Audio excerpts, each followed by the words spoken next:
Hi, good afternoon, everyone. Welcome to PPA 500, another session for us. Thank you very much for Canvas essay number one, as well as for your initial skills self-assessment. If you haven't submitted either of those yet, those are due today by midnight, so make sure to get those turned in.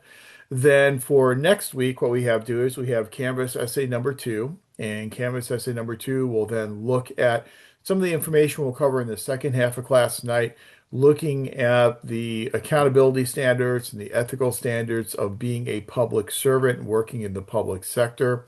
Uh, for that Canvas essay number two, what you'll be doing is pulling out three of the eight ASPA Code of Ethics principles that we will discuss in the second half of class tonight, and discussing which of those, those three, and why those three principles that you've selected are what you would expect to be difficult to implement, either personally or perhaps difficult to implement in your organization. So that'll be Canvas essay number two, and then also your draft advancement to candidacy form. I know several of those have already come in. I provided feedback on them. So far, so good on the course scheduling on those advancement forms. Remember, this is just a draft form, and so this is just for the purposes of this class, so you can get my feedback, so that when you're ready to actually officially advance the candidacy, which you'll be doing once you completed 6 units in the program, you hopefully will be ready to go at that point in time. So again, next week you've got candidacy number two, and then the draft advancement to candidacy form. Now, what we will do tonight is in the So I have first half of, a yeah, go question. ahead. So for the draft of assessment, do we need to get that signed by our graduate advisors?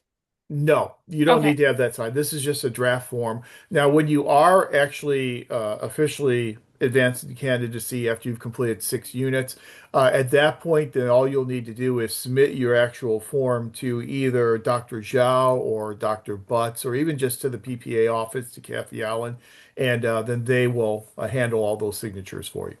But at Okay. this point, no signatures needed. Okay. Thank you. Sure. Any other questions on either Canvas essay number two or the draft advancement form due next week? Oh yeah, I had a question regarding or actually no, sorry about that. Actually no, never mind. Okay. All right. Any other questions? Anything at all? Okay. Let's then jump back to what we were talking about when we had to stop last week. I know, Kelly did a great job in her presentation, but it didn't leave us a whole lot of time to finish up American government, so we'll have to put the finishing touches on it tonight. And what we'll do tonight is in the first half of class, we'll finish up our discussion of American government, picking up where we left off, talking about the Constitution and our constitutional republic as a limitation on the powers of government. And then once we complete that discussion, I'll pull up the Constitution and you had a chance to at least take a cursory look at the Constitution. We'll go through the Constitution. Won't go through it in great detail because this is certainly not a constitutional law class, but we'll just go through it in terms of the major salient elements of the Constitution that have an impact upon how we do our jobs on a daily basis in the public and nonprofit sectors. And once we finish looking at the Constitution, we'll take a break. And then the second half of class, we'll turn our attention to the basics of accountability and ethics in the public service, introducing you to the American Society for Public Administration's Code of Ethics and the 8 principles included in that Code of Ethics, and talk about some of the unique nature of the ethical expectations in the public as compared to in the private sector. So that's our agenda for this evening. Where we will start is to pick up where we left off last time, talking about our constitutional republic as the limitation of governmental power. As we discussed last time, this was one of the paramount concerns of the framers. They wanted to make sure that when they created this new national government, that they would place guardrails on this national government to make sure that the government would not intrude upon the rights of people, as well as to not intrude upon the sovereignty of state governments. And so, as we talked about last time, a couple ways in which they did that, we saw the Bill of Rights, amending the Constitution immediately with those first 10 amendments to make sure that we very specifically spelled out here are the liberties and the freedoms that belong to the people and limitations against Congress, the national government, in terms of trying to overstep their bounds and to try and erode some of those freedoms and so those liberties. So we got that Bill of Rights, and then we got those 85 Federalist Papers that we discussed last week, wherein Alexander Hamilton, James Madison, and John Jay endeavor to convince the Anti-Federalists that this new national government would be limited in terms of its power.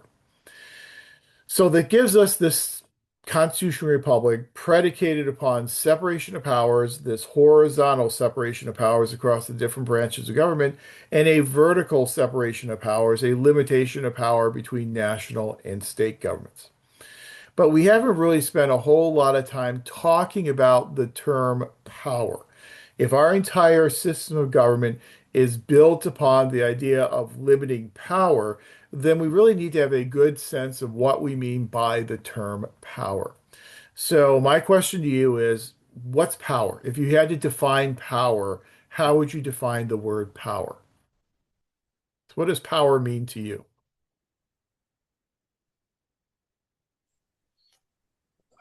I would say that power equates to influence. Absolutely. 100% agree. The primary basis of power is influence.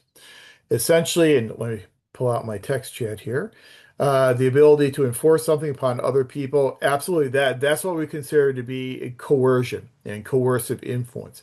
And one of the things we know is that when we look at a government to determine whether or not something is a government, we look at the power of coercion. And does that government and the elected officials or whomever are the officials in that government, do they have the power to coerce their citizens to take certain types of actions that perhaps they otherwise would not do?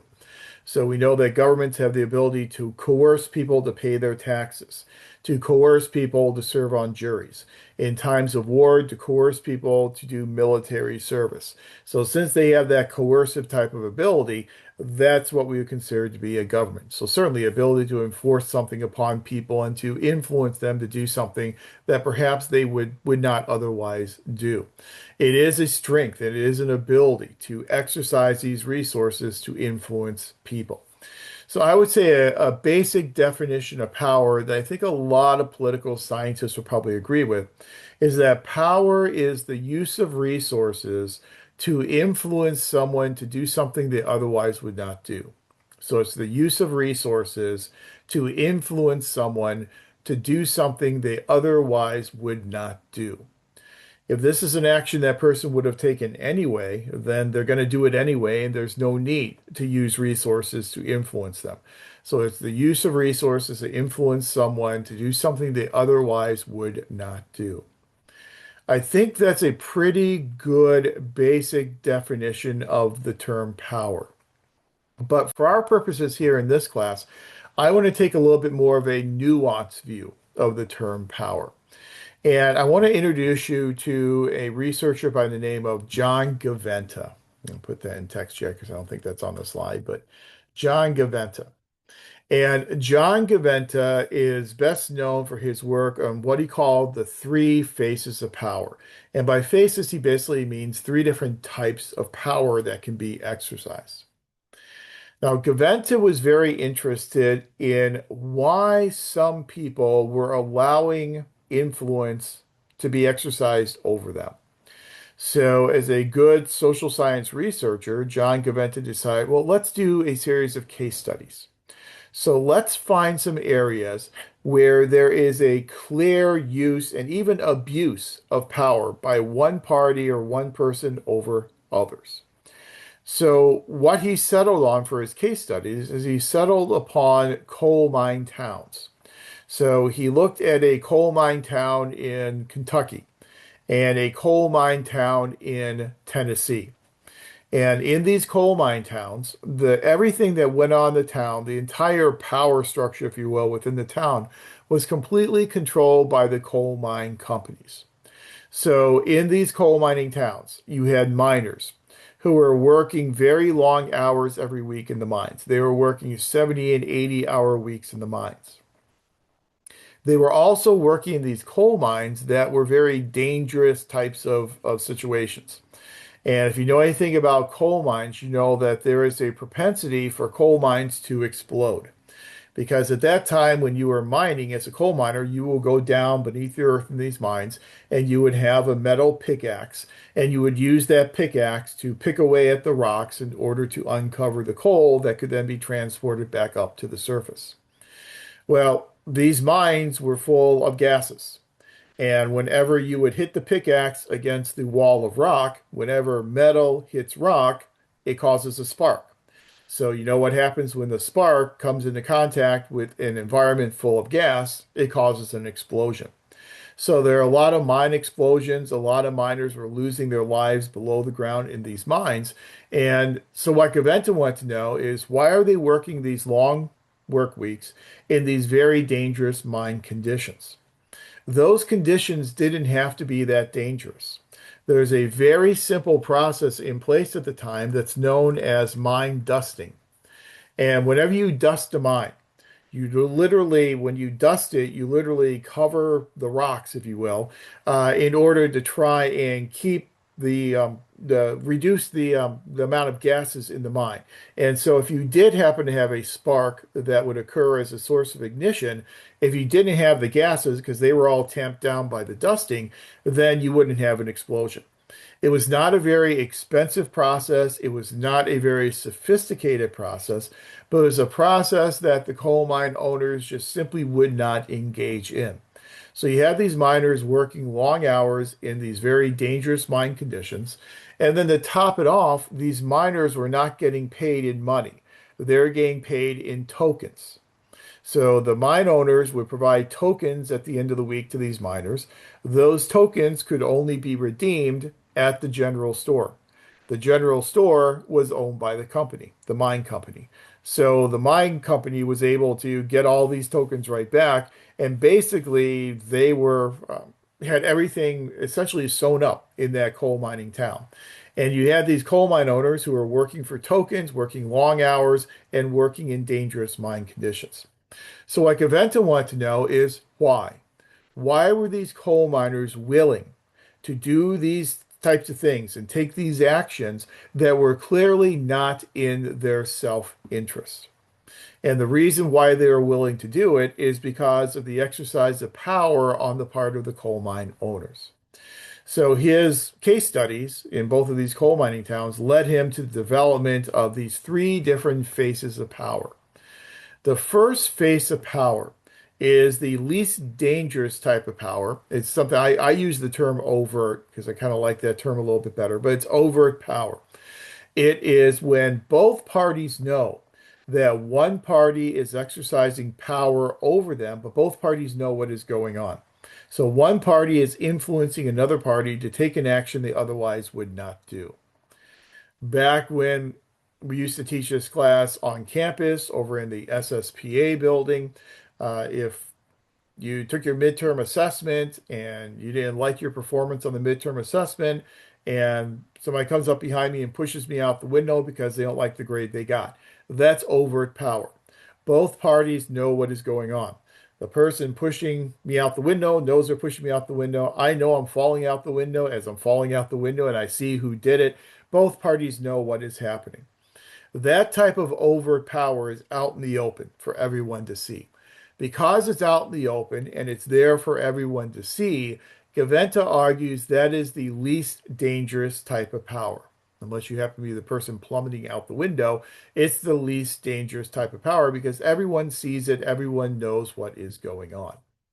So that's the first face of power. Second face of power, he refers to as a mobilization of bias. And mobilization of bias is essentially agenda setting.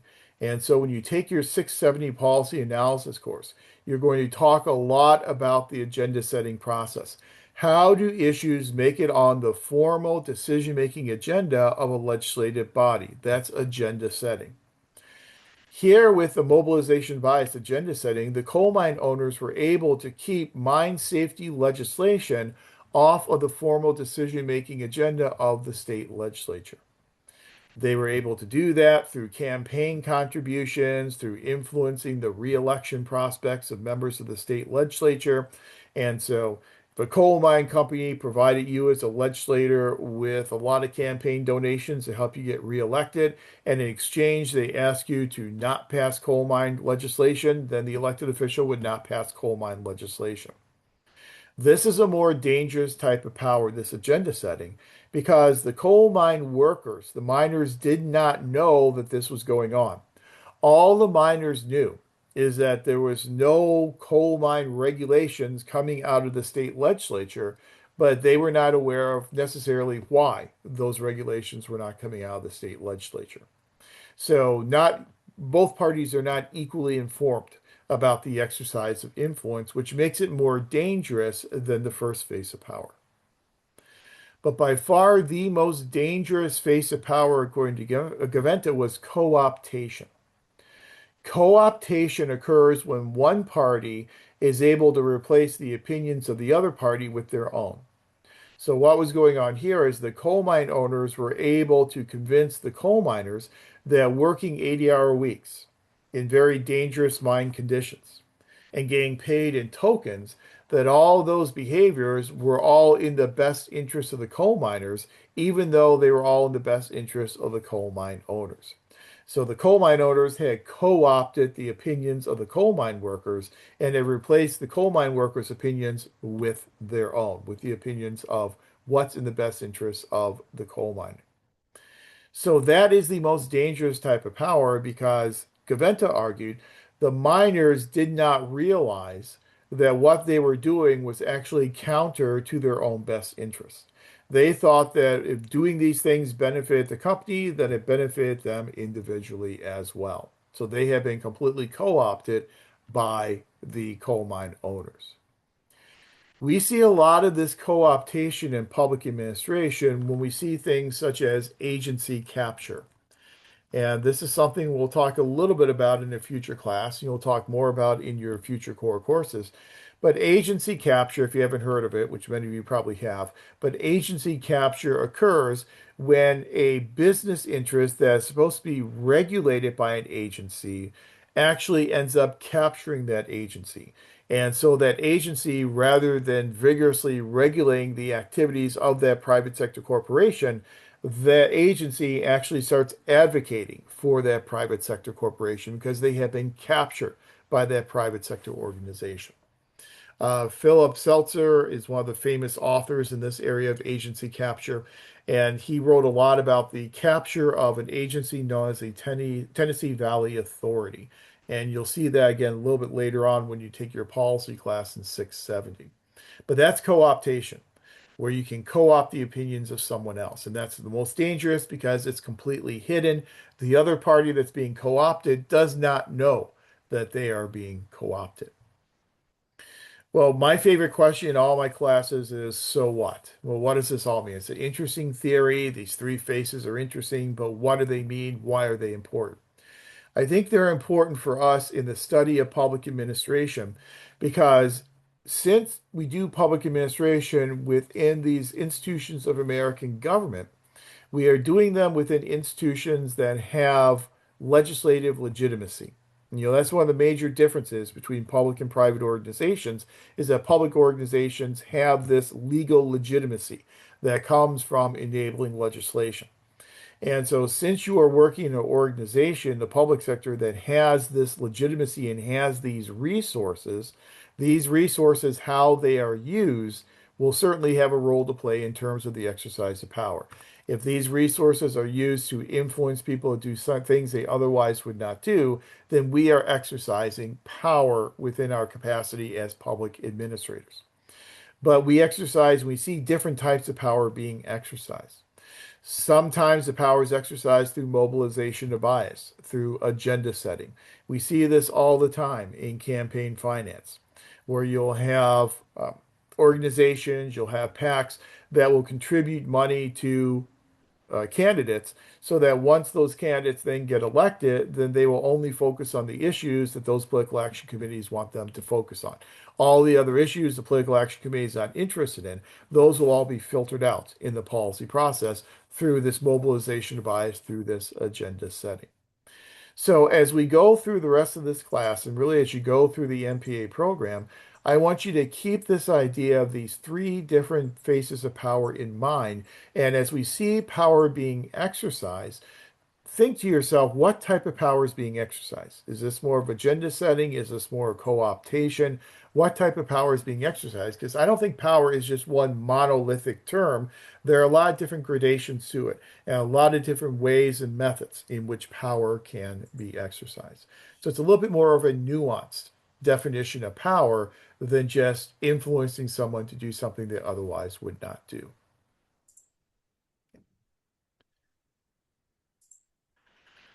So now that we kind of have a handle on this idea of power, the next question we have to ask is to follow up our discussion of separation of powers at the horizontal level. Let's look a little bit more deeply at how we limit powers vertically through our system of American federalism. We talk a lot in government courses and in this program, we talk a lot about separation of powers. We talk a lot about the legislative versus executive versus judiciary. And those discussions are very prominent today with a lot of the influence that the current administration holds over the majority in Congress. So that's kind of where we focus a lot of our attention in terms of limiting power by balancing ambition against ambition. Where we don't look that closely is the vertical separation of power that we call American federalism. Now, we have a general idea that federalism is this vertical division of power between national and state governments. However, it is much more nuanced than that, in that this system of federalism, this division of power between national and state governments, is not carved in stone. We know in the Constitution, as we'll see when we talk about the Constitution, that we see this division of power between national and state governments in many different parts of the Constitution. We see it in the enumerated powers in Article 1, Section 8. We see it in the Elastic Clause in Article 1, Section 8. We see it in the 10th Amendment to the Constitution. We see it in the Supremacy Clause in Article 6. So it's really kind of scattered all over the Constitution. But the way in which this balance of power actually plays out between national and state governments, that is really something that's dynamic, and that is something that changes over time. So let's talk a little bit about this development of American federalism and how the balance of power between national and state governments has developed over the past over 200 years. So we'll start with the founding of the nation. So we know the Constitution was ratified relatively quickly by 9 out of 13 states and goes into effect. So we'll begin our discussion in 1789. So the first period or the first era of federalism, this balance of power between national and state governments, begins in 1789 and runs up to the beginning of the Civil War. And that is an era of federalism that a lot of federalism scholars will refer to as the era of dual federalism. And you'll notice on this slide I have on the screen, along the left, you'll see the different eras of federalism arrayed. And then in that inset box, that white box on the right of your screen, you'll then see three different models of federalism: a coordinate authority model, an overlapping authority model, and an inclusive authority model. As we go through each of our eras in the development of federalism, we will link each of those eras up to one of those three models of federalism and document which of those models of federalism really carried the day and was most important in that era of federalism.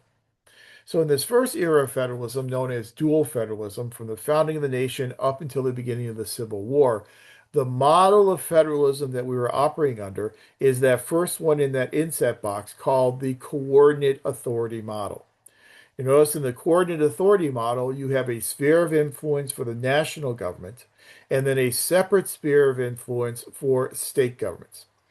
Since local governments are not mentioned in the Constitution, they are obviously within the domain of state governments, and that's why you see the local circle subsumed within the state circle. At this point, we're really just focusing on the national and the state circles. You'll notice those two circles are separate from each other in that the relationship under the coordinate authority model is a relationship of independence. The national government had its jobs and responsibilities and powers. State governments had their separate set of responsibilities and powers. We viewed the national government as being autonomous in terms of carrying out its duties. We viewed state governments as being autonomous in terms of carrying out their duties. Hence the reason why it's called dual federalism. Now, dual federalism runs up to the beginning of the Civil War.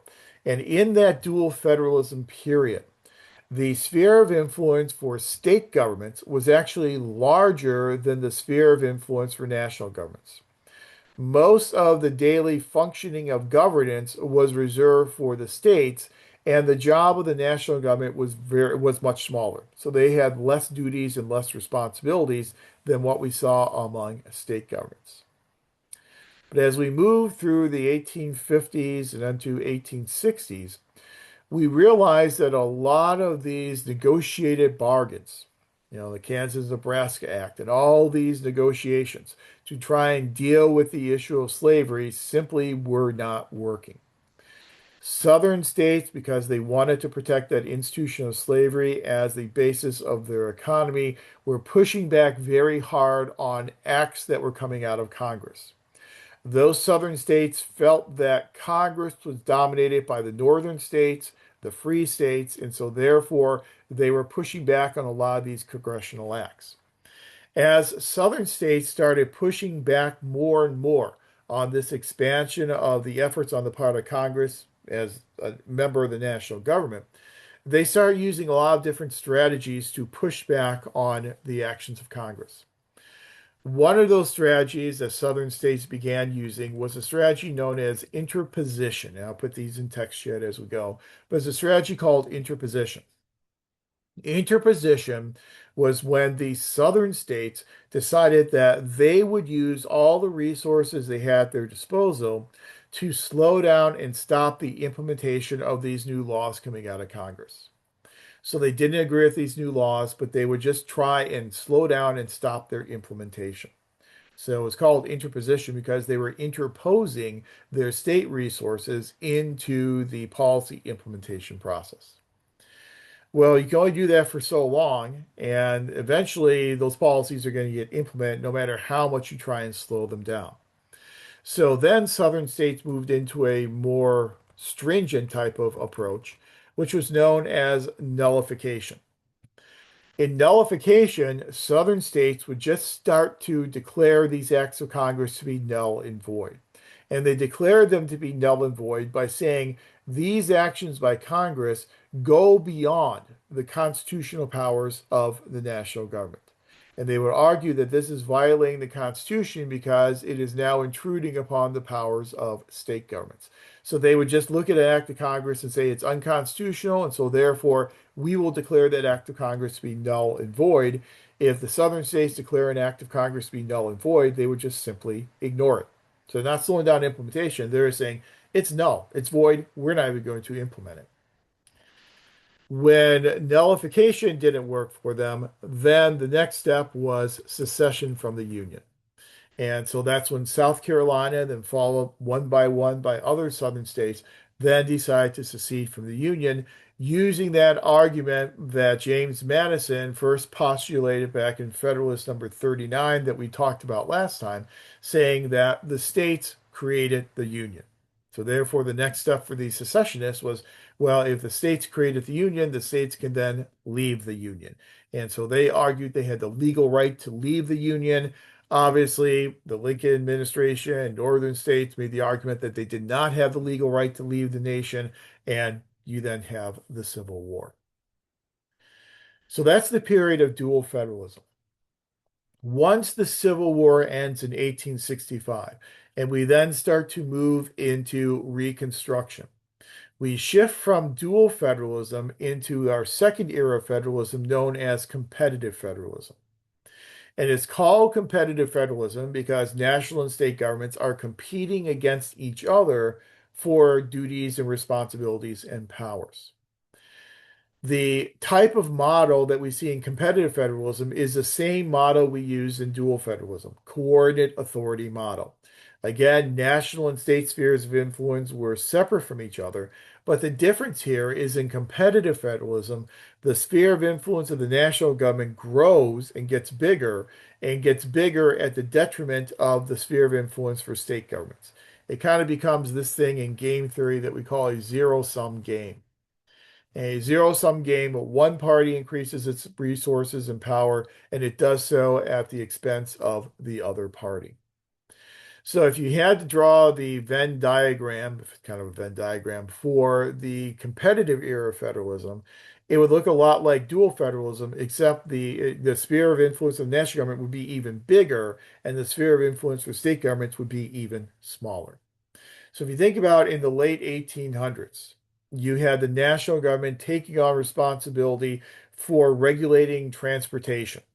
So you've got the creation of the Interstate Commerce Commission, the ICC, which is no longer around, but the Interstate Commerce Commission to regulate commerce between the states, because that is one of the enumerated powers of Congress in Article 1, Section 8 of the Constitution.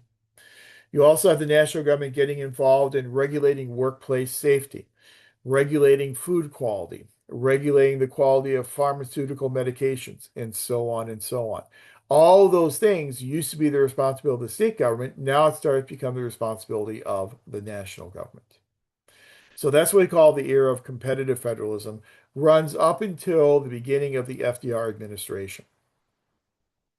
We know that in the 1920s we had the stock market crash, and we had then the ensuing Great Depression. FDR is elected in 1932. When he comes into office in 1933, he brings with him his New Deal programs. And these New Deal programs were all geared toward trying to help pull the country out of the depths of the Great Depression. These New Deal programs were programs that were initiated at the national level of government. And then they typically would use federal grant money to hand down to the states to help the states come into alignment with these goals that have been established at the national level. It's known as cooperative federalism beginning in 1933 and running up to the mid 1960s because now you had this cooperation going on between national and state governments and a sharing of functions. That sharing of functions was prompted primarily through, again, federal grant money. Since the relationship between national and state and now local governments as well is really being dictated by the use of money, some people refer to cooperative federalism as being fiscal federalism because the relationships are being defined by a fiscal definition, that being federal grants and aid. So in the cooperative fiscal era of federalism, we now shift our models from the coordinate authority model to that middle model in the box for you, which is the overlapping authority model. Here in our Venn diagram, we see that there are some functions in the center of the diagram that are shared by all three levels of government. Then there are some that are shared by national and local governments, some shared by state and local governments, some shared by by state and local governments, national and local governments, and some that are national alone, some that are state alone, and some functions that are local.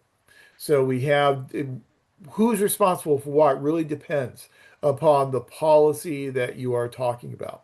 Some of the policies you have one government responsible, some you have two governments responsible, and for others you have all three governments overlapping functions together.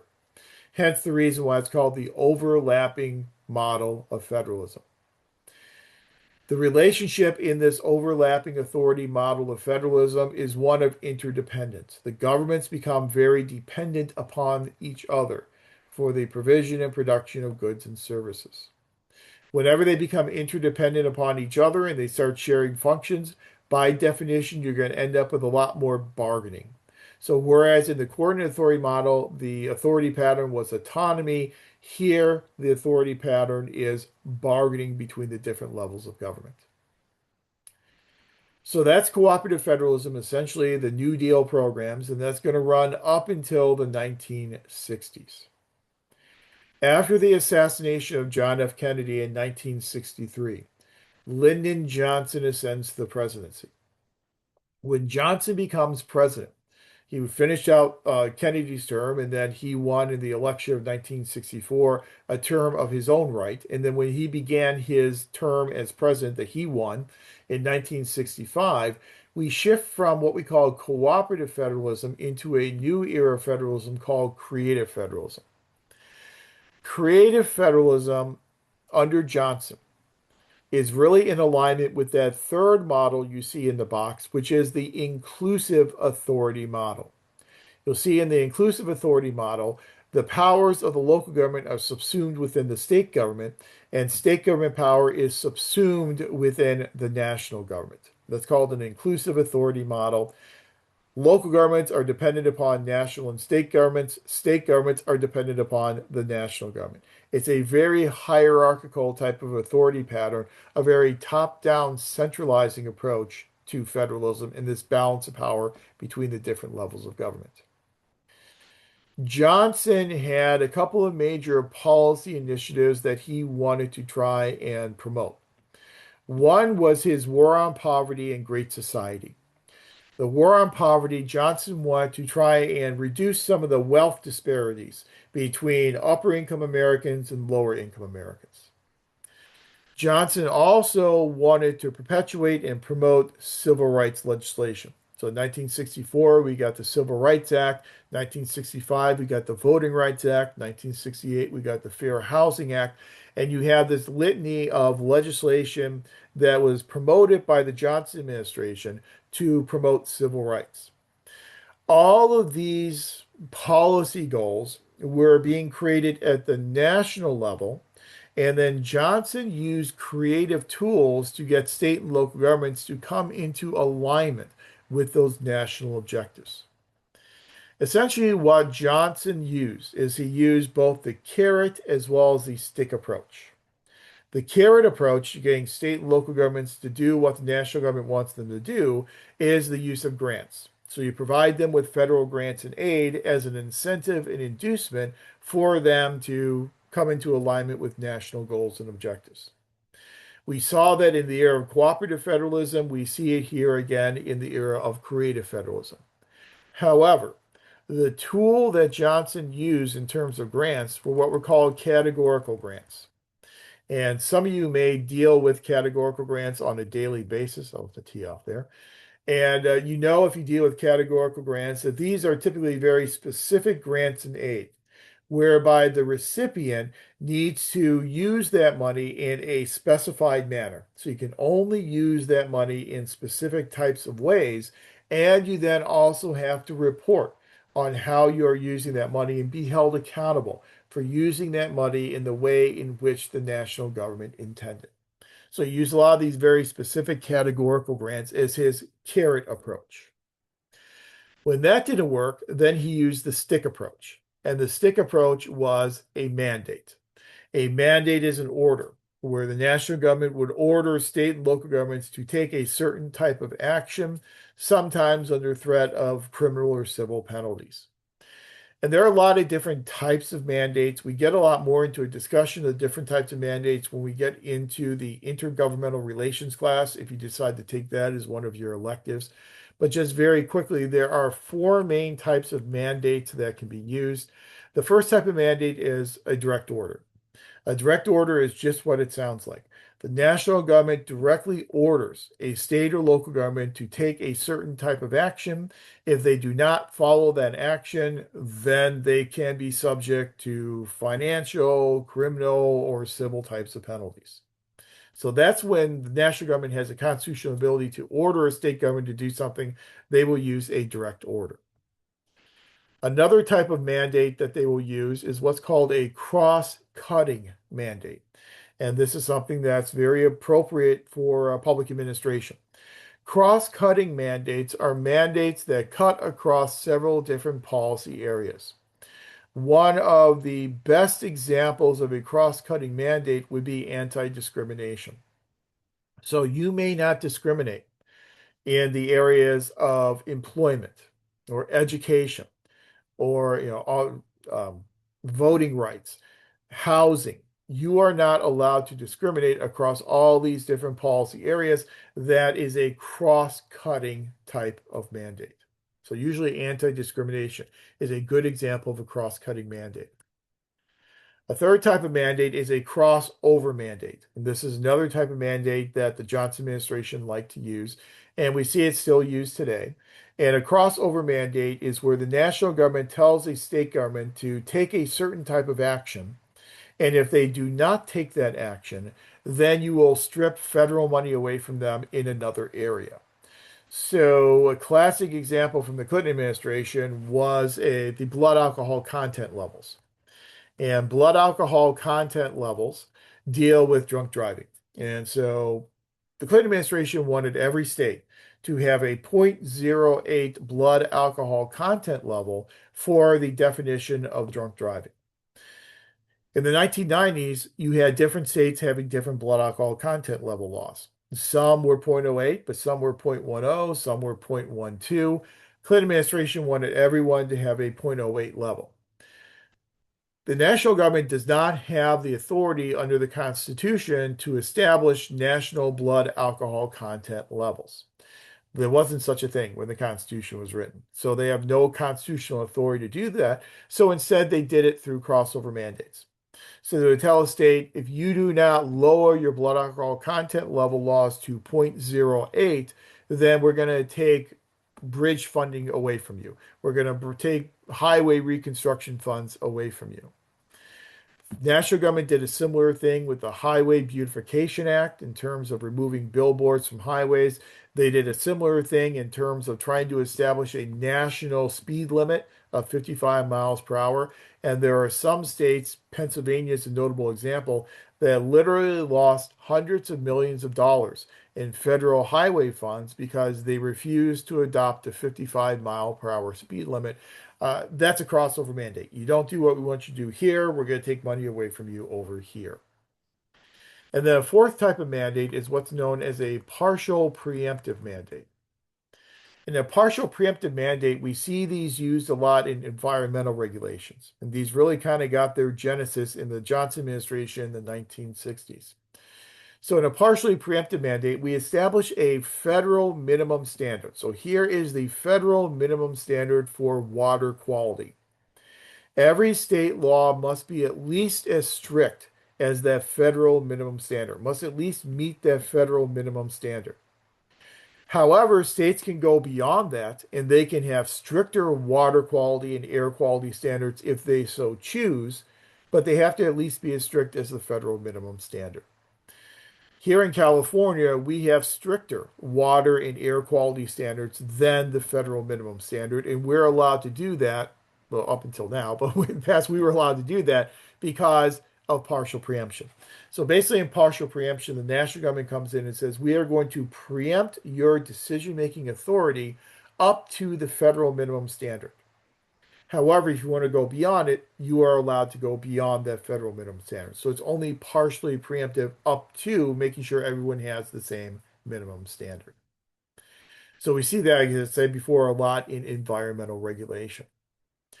So it's called creative federalism because Johnson used creative types of grants like categorical grants and creative types of mandates like partially preemptive and crossover and cross-cutting mandates to get state and local governments to come into alignment with national objectives. It was very much a centralizing, top-down type of approach to federalism where decisions are made at the national level and then state and local governments through either mandates or grants are then induced to come into alignment with those national types of decisions.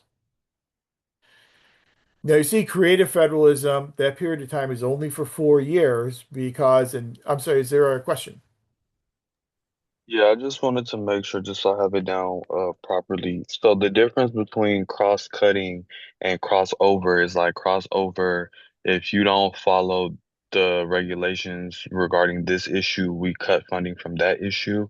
Can you repeat what the cross-cutting was? Absolutely, sure. That's a good question. For cross-cutting mandates, you're talking about a mandate that cuts across several different policy areas. And so the example used was anti-discrimination. So you may not discriminate in the area of housing policy. You may not discriminate in the area of voting rights. You may not discriminate in the area of education. It cuts across all those different policy areas. And so it will cut across different policy areas rather than just being focused on one policy area. Like, a crossover mandate, what you're trying to accomplish is you're trying to accomplish something in one given policy area. Anti-discrimination, you're trying to eliminate discrimination across a lot of different policy areas. Oh, okay. Understood. I appreciate it. Sure. Yeah, no, that's a great question. Again, we talk a lot more about these mandates. If you take the 535 course, we'll really get into a lot of examples of these different mandates and kind of do assessments of their advantages and disadvantages and which types of mandates worked well and which types of mandates had issues. But there was a lot of pushback, as you would imagine, from state governments in the era of creative federalism because they had very little decision-making autonomy. The decisions were being made at the national level in Washington, D.C.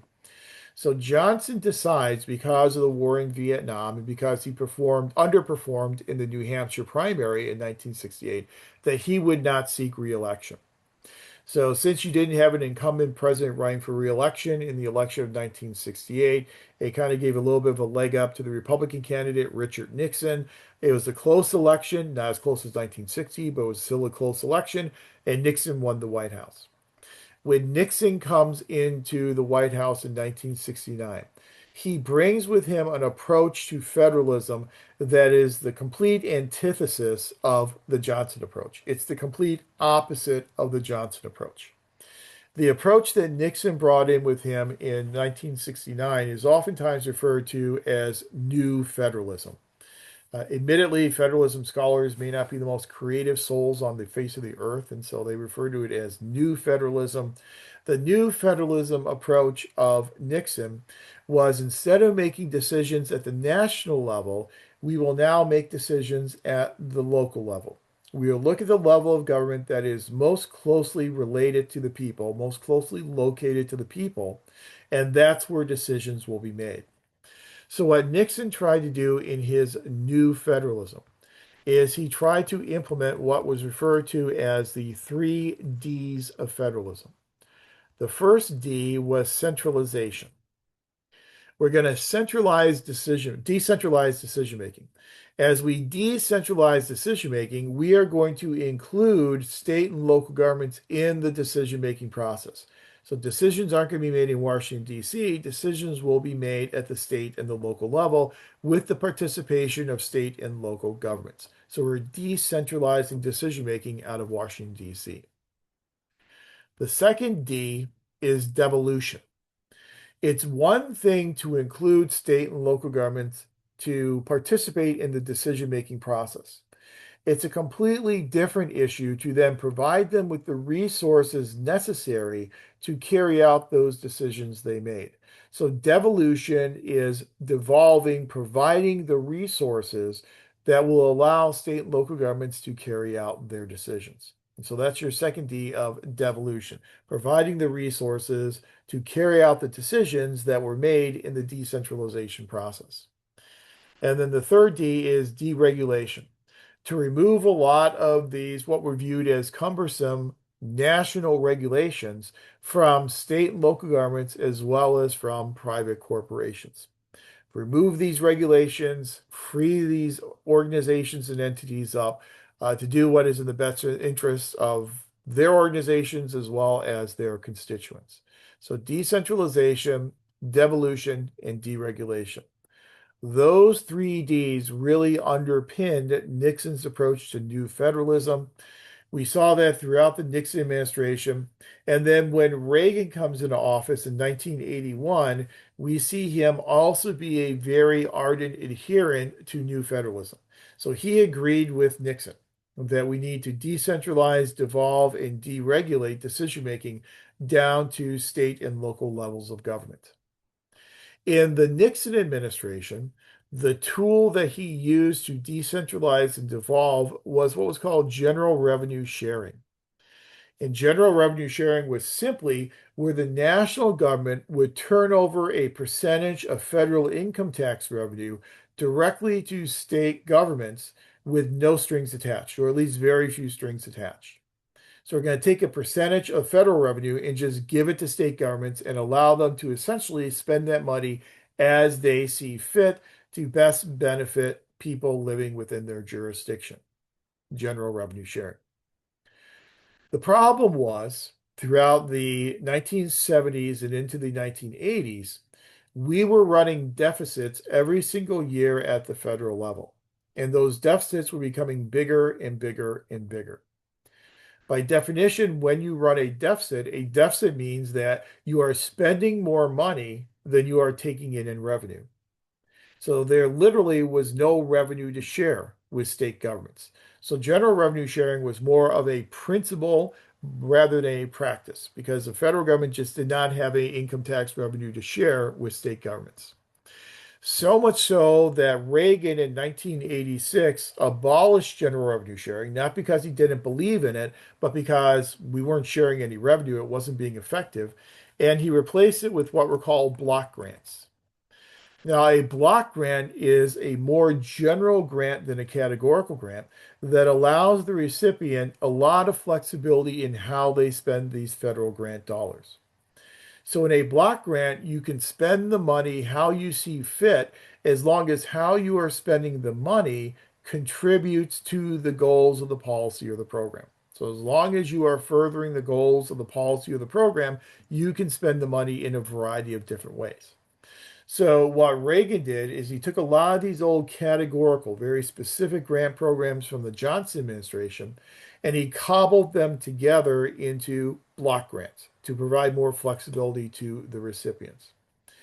He took 187 categorical grant programs and consolidated them into 13 block grant programs. That's great for state and local governments because they get a lot more flexibility in deciding how to spend the money. The downside, though, is he did it as a cost saving measure. So we're going to give you more flexibility, but we're also going to reduce the amount of money that you are getting. So it's a very bittersweet pill for a lot of those state and local governments to swallow. But the Reagan approach to federalism is very much in alignment with the Nixon approach, this new federalism, turning it upside down and decentralizing and allowing state and local governments to make decisions. 1993, we have the Clinton administration come in. And I would argue that in 1993, we enter into our current era of federalism, which I like to refer to as contextual federalism. Contextual federalism, the balance of power between federal, state, and local governments really depends upon the context of the issue as opposed to ideology. So with Nixon and Reagan, we knew with Nixon and Reagan, the tendency would always be toward decentralization and providing more power and resources and decision making for state and local governments. In the Johnson administration, we always knew that the predilection would be toward centralization, centralizing power in the national government. Those are very ideological types of perspectives. Today, in the era of contextual federalism, we can't really use ideology as much as we use the issue. Give you, I can give you a lot of examples. We don't have the time to go through them all. The one very contemporary example I will give you is from today, and literally today, Tuesday, February the 3rd, or whatever today's date is. Earlier today, President Trump talked about wanting the Republican Party to nationalize state elections. So he wanted 15 different states. You can probably guess, which party controls those 15 states. But in 15 states, the president wants to have those state elections be controlled by the national government, to be nationalized. Now, not a lot of details built in there in terms of what we're considering to be nationalizing, but it should be controlled by the national government. Referred to states as being agents of the national government. Now, that's a very centralizing approach that you would not expect to come out of a Republican presidency. Typically, you would think it would be a much more decentralizing approach coming out of the presidency. But I think it's the issue of elections themselves that's more important than ideology for the president. And we won't go through and relitigate the issues that he has with elections, but we know that it's a very important issue for him. And so it's more issue based than it is based upon ideology. And I'm not picking on the current administration because we can see that we saw that in the Obama administration as well, whereby for the most part, we saw a lot of national policies until it came to something like marijuana enforcement. Marijuana enforcement, the Obama administration decided not to enforce federal marijuana policy and to allow states to kind of do their own thing. So that was a more decentralizing approach that really kind of ran counter to a more of the centralizing issues and approaches in the Obama administration. We saw that in the Bush administration, just the opposite. In the Bush administration, the approach was mostly decentralization until it came to education and No Child Left Behind Act. And the No Child Left Behind Act then imposed national standards on state governments that state governments and local school districts had to then abide by. So the issue is more important than the ideology in terms of understanding the balance of power between the different levels of government here in our current era of contextual federalism. It makes it more difficult for us to predict an administration's approach to the balance of power between the different levels of government, but I think it's a more accurate way of understanding why certain administrations promote centralization, why other administrations for certain other issues will promote decentralization. So it's a little bit more of a muddier approach to understanding federalism today than we've had in the past, because today it's really all about the context, it's about the issue. It's about my favorite answer to every question, which is it depends. Today, it depends upon the specific issue. Now, I know this was a very long-winded discussion of the development of federalism, but I do that intentionally because I think it's important that we understand this vertical separation of powers, because most of the time we only talk about the horizontal and we really don't look a lot about that vertical separation of powers in our system of American federalism. I think it's true to say that a lot of Americans today use the term government as kind of a catch-all for everything. So they'll complain about the government, or this should be the government's responsibility. But what level of government? Are we talking about national? Are we talking about state? Are we talking about local? If we are talking about local government, then we also have to break it down into the specific local government we are looking at. Local school districts, regional water districts, those are special purpose governments at the local level. They have less power and authority than a general purpose government like a city or a county. So I think we have to be much more nuanced when we talk about government, understanding that different levels and different types of governments have different responsibilities and do different types of things in our system of federalism so we can divide and limit the power of these governments. Well, the big so what question for us in 500 is what do separation of powers and federalism then mean for public administration and for our roles and jobs as public administrators? I think the number one takeaway is we serve many masters. We have many different organizations, many different actors that we are held accountable to. We know that we work under the oversight of members of the legislature. We work under the direct supervision of the executive branch, and our actions are also very much influenced by the judiciary through consent decrees and structural remedies and all these other judicial approaches and writs of mandamus. And so we have to really be mindful of all three of those different branches of government. But we also then work under the auspices of different levels of government as well. If we work at the local government, like most people in the MPA program do, we need to be accountable to the state of California, and we also need to be accountable to the national government. When you work for all these different organizations and individuals, it leads to a lot of conflicting directions. So the legislature may tell your agency one thing, and then the executive tells your agency something else. The president's office, Office of the President, may have one executive order that comes out, and then you'll have a different one coming out of the governor's office, and so on and so on. So we get a lot of conflicting direction, both horizontally as well as vertically. If any of you worked in a local government during the COVID-19 pandemic, I'm sure that you are very much attuned to these conflicting directions that you received in how to respond to the pandemic. I know in my district, we got different requirements from the governor's office, then we got from the State Department of Education, which then differed from the local county office of education, which then differed from the LA County Department of Public Health. And when we have four different sets of directions that we have to accommodate, and they're all going in conflicting directions, it makes it very, very difficult for you to know what and how to do your jobs. Also, having this separation of powers horizontally and vertically leads to a complex network of cooperation and competition. One of the things we'll see as we talk more about the differences between public and private sector organizations next week is we'll see that one of the main differences is that here in the public sector, we have a much more complex environment that we are operating within, which oftentimes requires us to cooperate and form partnerships with nonprofit organizations, with private sector organizations. And so you have all this very complex network of cooperation.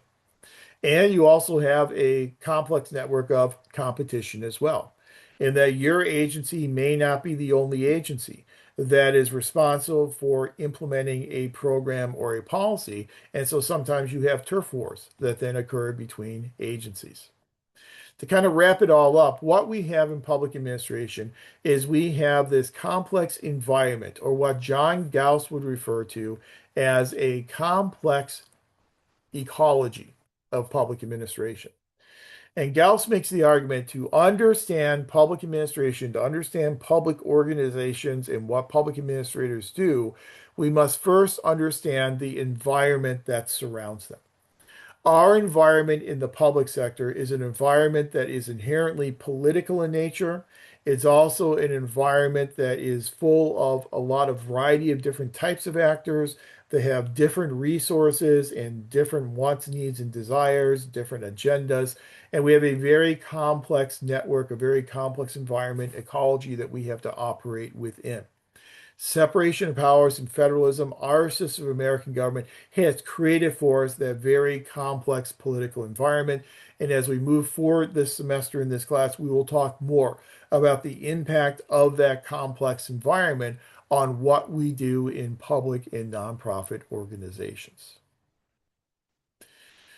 So that wraps up our discussion of American government and the importance of American government for our study of public administration. However, we do know from our discussion last week that our system of American government is a constitutional republic, which means that what we do as public administrators is really guided by this social contract, this constitution, this contract between the people and their government. So let's very quickly take a quick look at the Constitution itself, because we as public administrators need to be aware of the Constitution. We need to be aware of the freedoms and liberties and rights that people are afforded in the Constitution. And then we must endeavor not to violate those constitutional rights and those constitutional protections. We as public sector, the public servants, since we are typically working in a public organization, if we are working within the scope of our duties and working in good faith, and in that good faith of carrying out our duties, we are trying to protect the constitutional rights of people we are dealing with, we will be immune from prosecutions. What's always been known, well, for many, many years, been known as qualified good faith immunity. Generations ago, there was what was called sovereign immunity. And sovereign immunity meant that if you were working for a sovereign, you were working for a government, then you were immune for whatever actions that you took because you were working for a sovereign entity. We no longer have that sovereign immunity. Now it is more qualified good faith immunity. So it's incumbent upon us as public administrators to understand the freedoms and the rights and liberties that people have under our Constitution. So I know you don't get a chance to look at the Constitution a whole lot in an MPA program. So let's just kind of run through the 7 articles quickly and then look at the amendments to the Constitution and what they say about the rights of individuals we deal with. So Article 1 of the Constitution. We know the Constitution is a very well organized document and that consists of 7 articles. Each article, for the most part, focuses on a different issue or a different issue area. Article 1 focuses on this Congress, this bicameral Congress. It is by far the longest article and the most detailed article in the Constitution. I think I mentioned last week that a lot of political scientists will make the argument that Congress is the first branch of government because Congress is the first branch of government discussed by the Constitution in Article 1. Article 1, Section 1, we get this bicameral Congress, a House of Representatives and a U.S. Senate. Then Article 1, Section 2 looks specifically at the House of Representatives. You have to be 25 years old in order to serve in the House of Representatives. You must be at least 7 years a citizen of the United States to serve in the House of Representatives, and you must be an inhabitant of the state in which you are chosen. So those are the basic requirements to be in the House of Representatives. We know that members of the House of Representatives are directly elected. We know it's based upon proportional representation. We know that the House of Representatives get to choose their officers. The one constitutional officer that's mentioned in Article 1 is the Speaker of the House. The Speaker of the House is the second in line to the presidency after the Vice President. We also know the House of Representatives has the responsibility for impeachment. And so, whenever a president is impeached, and we've seen a lot of impeachment over the past 30 years, President Clinton was impeached by the House of Representatives. President Trump was impeached twice in his first term as president. The House of Representatives has the ability to impeach a president. They pass articles of impeachment. Articles of impeachment only require a simple majority vote. So you just have to have a majority of the House to pass articles of impeachment, and a president is then officially impeached. Now, it doesn't mean that they're removed from office. Once they are impeached, then a trial is held in the U.S. Senate, and then you have to have a supermajority in the U.S. Senate, two-thirds majority in the Senate in order to remove that person from office. Article 1, Section 3 of the Constitution then turns its attention to senators. Now we know that whereas members of the House serve 2-year terms, members of the Senate serve 6-year terms. We know that to be a member of the Senate, you have to be at least 30 years old, you have to be a citizen for 9 years, and be an inhabitant of the state in which you are being elected from. The Senate, a third of the Senate comes up every 2 years for elections. So 1/3, and then 2 years later, another third, and then the final third. So the entire 100 seats do not come up for election at the same time. However, under the original Constitution, members of the Senate were not popularly elected. They were selected by state legislatures. And that's something that was in place all the way up until the 17th Amendment to the Constitution. The leader of the Senate is the Vice President of the United States. The Vice President serves as the President of the Senate. But the only role of that Vice President, the President of the Senate, is to cast a vote in the case of a tie.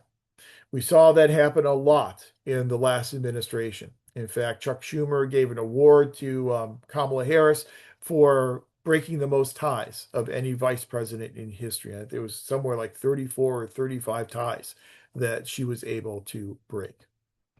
In addition to the vice president serving as the president of the Senate, you then also have a position spelled out here, the president pro tem of the Senate. President pro tem of the Senate is typically the longest serving member from the majority party. So Chuck Grassley from the state of Iowa is currently the president pro tem of the Senate. The Senate then, as I said, in impeachment has a responsibility for holding a trial. The way the trial works is the Chief Justice comes over from the Supreme Court and presides over the trial. Then you'll have impeachment managers come from the House and they'll present their case. Then the president will have their attorneys there that will present their defense, and then the members of the Senate will vote. Every senator has to take an oath before an impeachment trial that they will be fair and impartial. And if you've watched any of the previous impeachments, you'll see that before the trial begins, every member of the Senate goes into the well of the Senate and actually signs their name into a book. That's them signing that oath of impartiality.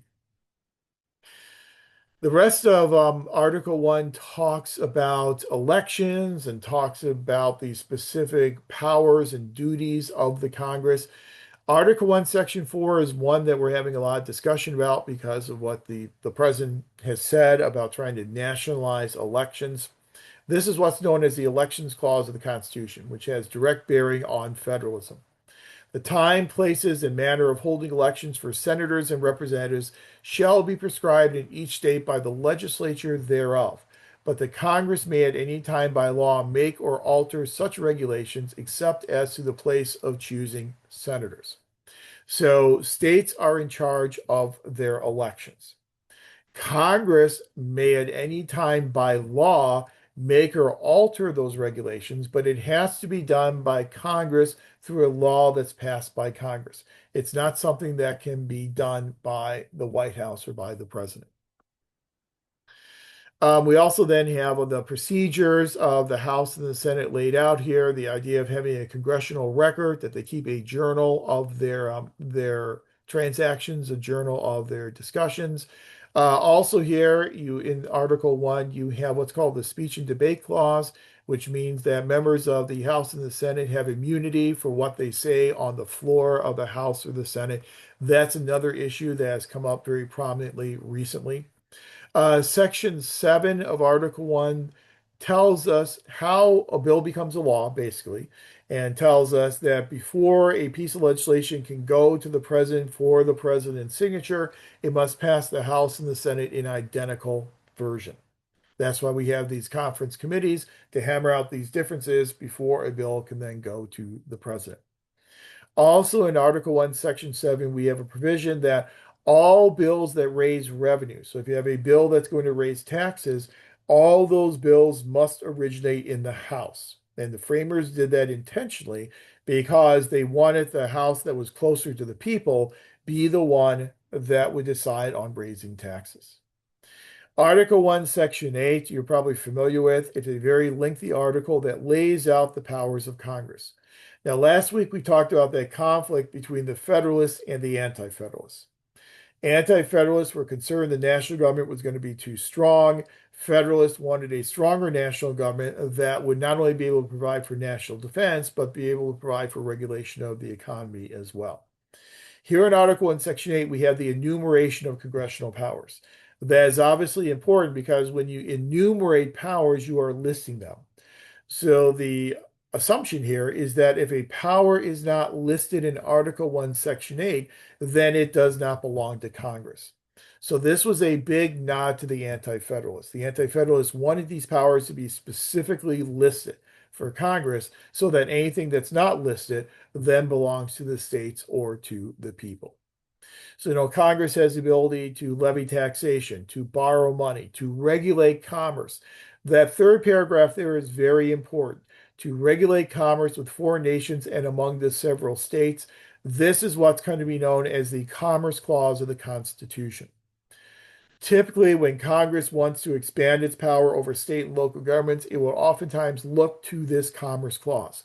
And if Congress can demonstrate that this thing that they're trying to get the state governments to do, that this has direct relevance for interstate commerce, then the Supreme Court typically will allow them to do it.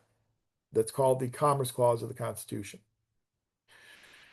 Rule of naturalization to coin money, provide for punishment of counterfeiting, to establish post offices. This is why we have a U.S. Postal Service that exists currently as a government corporation. To constitute tribunals inferior to the Supreme Court.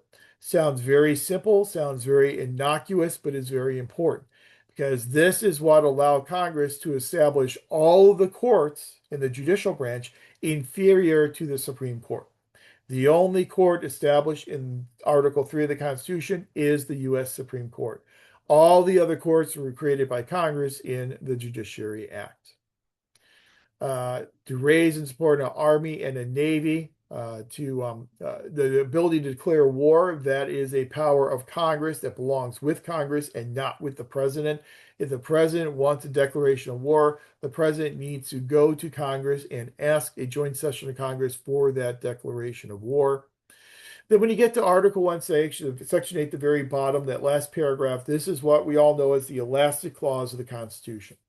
To make all laws which will be necessary and proper for carrying into execution the foregoing powers and all other powers vested by the Constitution in the government of the United States or in any department or officer thereof. What this means is Congress has the ability to do whatever is necessary and proper to allow it to execute all these enumerated powers that were listed in Article 1, Section 8 of the Constitution. So whereas the Anti-Federalists won with the enumerated powers, the Federalists have a little get back here where they now have this elastic clause that allows Congress to do pretty much anything it needs to do to carry out its enumerated powers.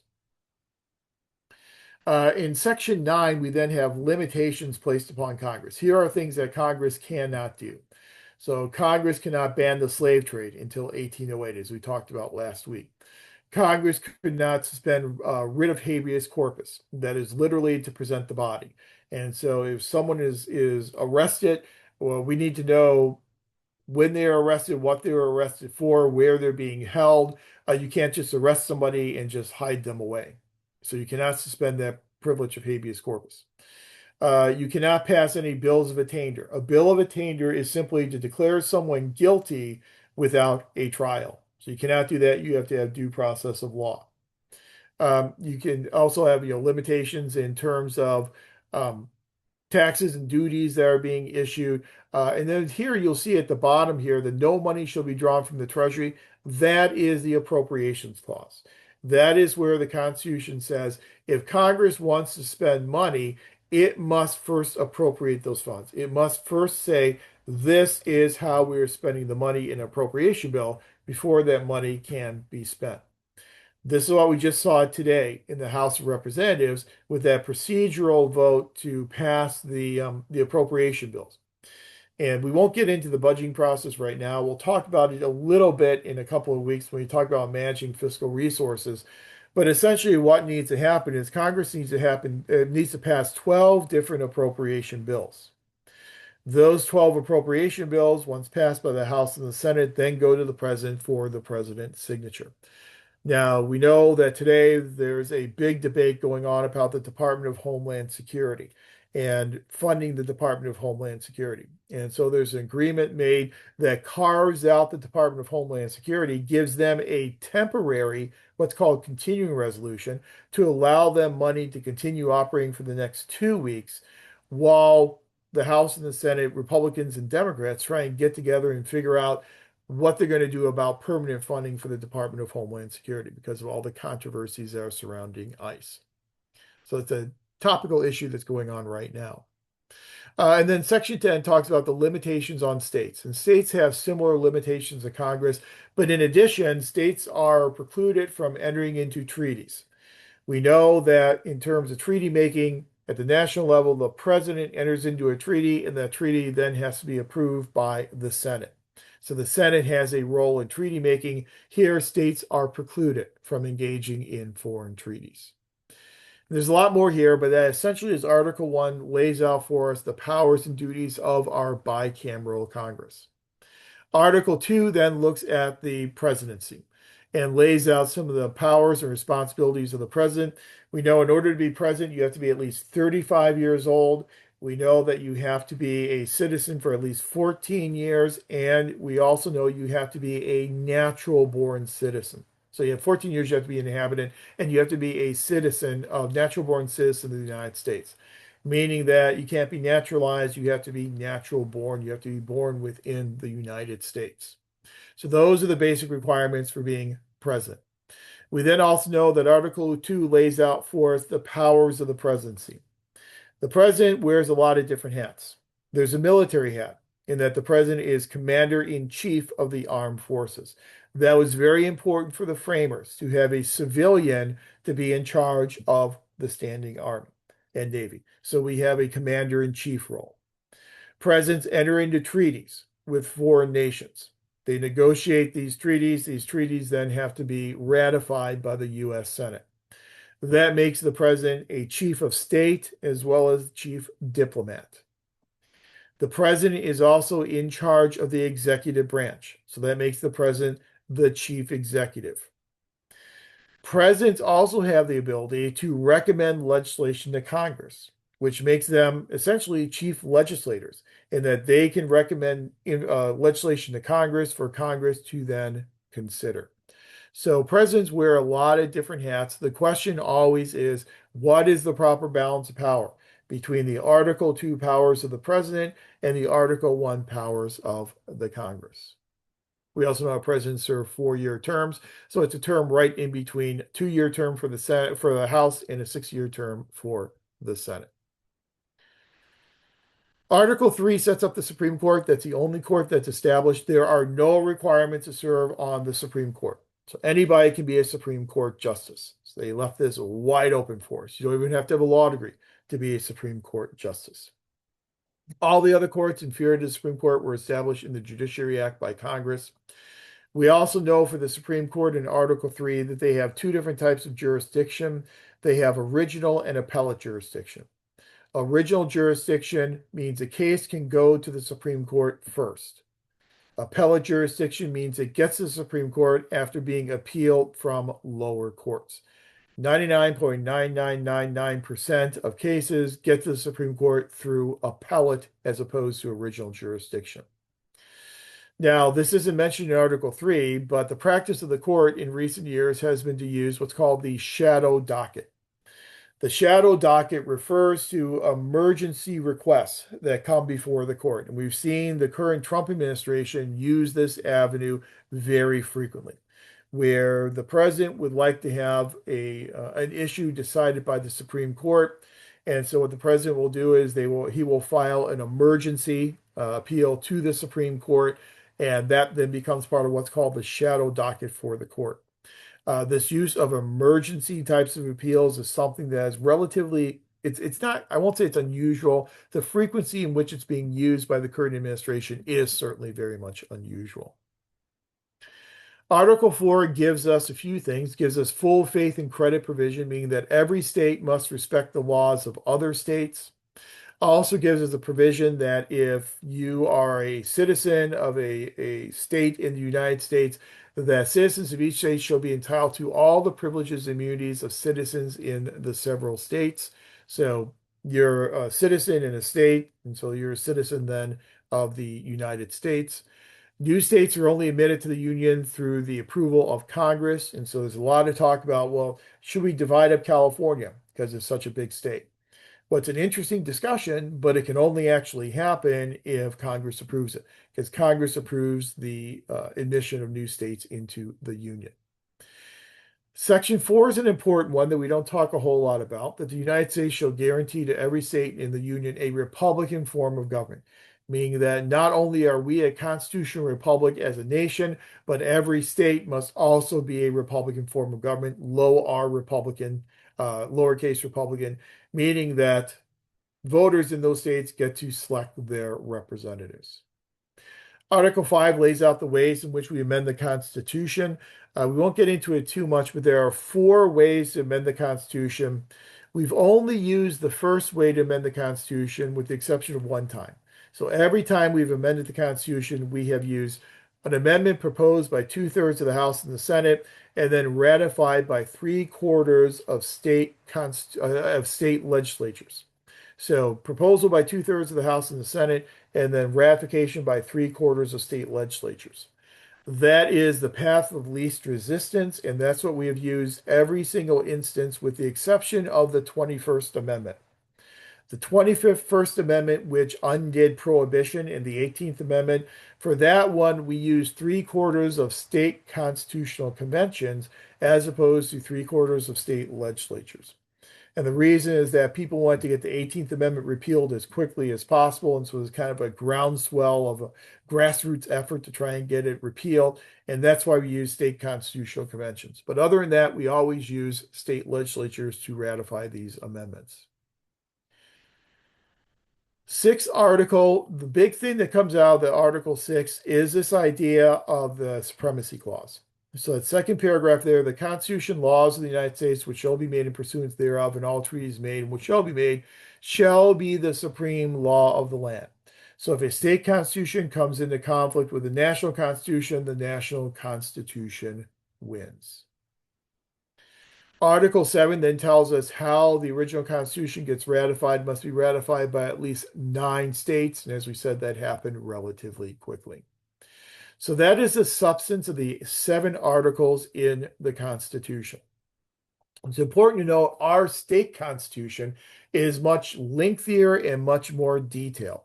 So in our state constitution, instead of only having 7 articles, we have 35 articles in our state constitution.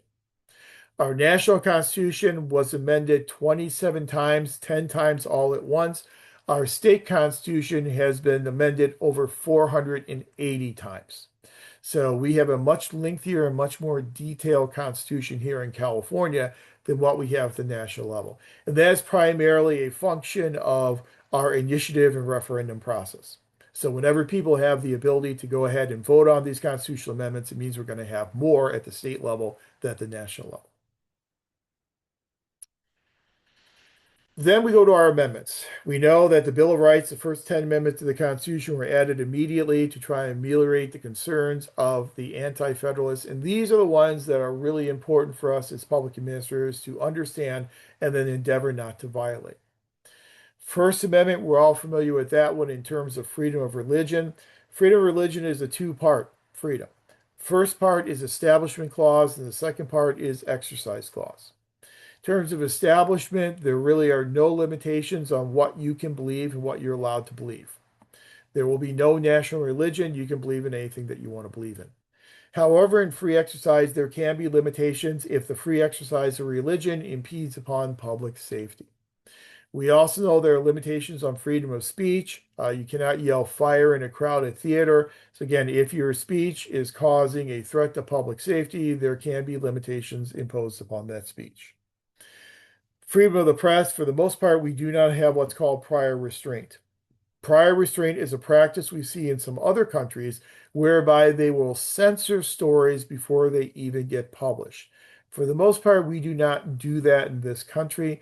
Where you can have limitations on freedom of the press is in terms of national security issues. We also have right of assembly here. That's something that's become very important to a lot of people with the demonstrations that have been going on over the past few years.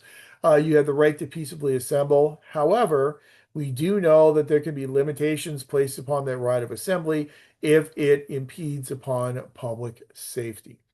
We know that we've seen unlawful assemblies that are oftentimes being declared. And here in LA, you'll see the LAPD declare an unlawful assembly and then tell the crowd to disperse. Again, that's being done for the purpose of public safety. Second Amendment, your right to bear arms. This is one we argue about a lot as a society. Well-regulated militia being necessary to the security of a free state, the right of the people to keep and bear arms shall not be infringed. We don't get into this one a lot because I know there are some passionate feelings on both sides of this amendment. A lot of times we say we would love to know what the framers really meant by what they wrote. Whenever we want to know what the framers meant, we can always go and read the Federalist Papers. And this phrase of a well-regulated militia. If you want to know what was meant by a well-regulated militia, you can read Federalist number 29. And Alexander Hamilton in Federalist 29 lays out the stipulations for what he considers to be a well-regulated militia as an important and necessary element of the Second Amendment.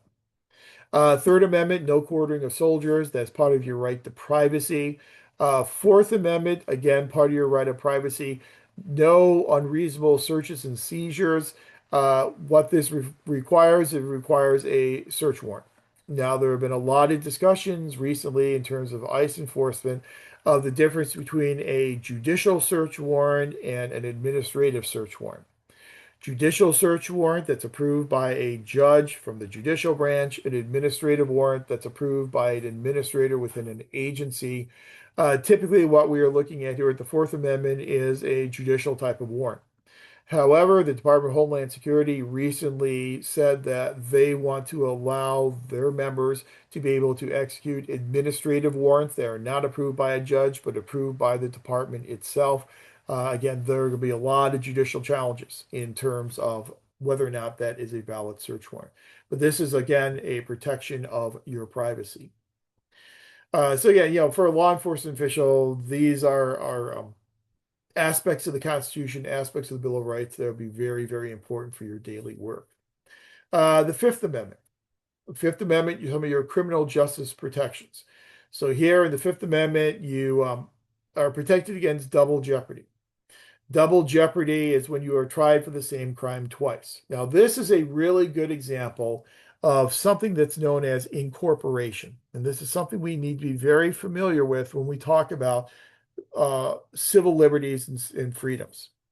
Incorporation is the process through which the courts have expanded these protections to include protections against state and local government action as well. Originally, the Supreme Court interpreted the Bill of Rights as only pertaining to protections against national government action and did not include protections against the actions by state and local governments. This double jeopardy protection is a great example. In the 1930s, we had a situation with a gentleman by the name of Palco in the state of Connecticut. State of Connecticut tried Palco on first-degree murder charges and got him convicted on second-degree murder. Second-degree murder wasn't good enough for the state of Connecticut, so they went and they retried him. Exact same case, exact same facts of the case. The second time, they had a jury that convicted him of first-degree murder. Mr. Palco complained that that is a violation of his protection against double jeopardy. Case went up to the Supreme Court in a case called Palco versus Connecticut. The Supreme Court said, "We are sorry, Mr. Palco, but this protection in the Fifth Amendment only applies to the national government." 30 years later, we had another Supreme Court case, Benton versus Maryland, that again challenged this idea of double jeopardy.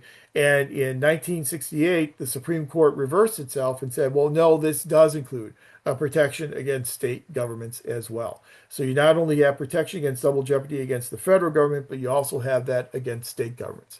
Expanding that right to include protections against the state, that is an example of incorporation. The more these rights have been incorporated, the more protections you have against state and local government actions. You cannot be deprived of life, liberty, or property without due process of law. You can't have your land taken for public use without just compensation. That's eminent domain. A lot of local governments deal with this question of eminent domain whenever they want to do developments and they have people who won't sell their land. Then you get into this question of eminent domain and what is considered to be just compensation. Sixth Amendment, some of your other criminal justice protections that have been incorporated. So things such as the right to a speedy and public trial by an impartial jury, the right to be informed of the crimes, the nature of the crimes against you, what you're being accused of, the ability to confront witnesses, and the ability to seek out counsel and to have counsel represent you. Throughout the 1960s, we saw the Supreme Court really incorporate these rights to include state government actions as well. The reason why we have Miranda rights comes from a Supreme Court case, Miranda versus Arizona. And so if you are arrested, you have to be read your Miranda rights so that you know you have the right to counsel. You also know that anything you say can be used against you in a court of law. Again, that all comes from the incorporation of your Sixth Amendment rights.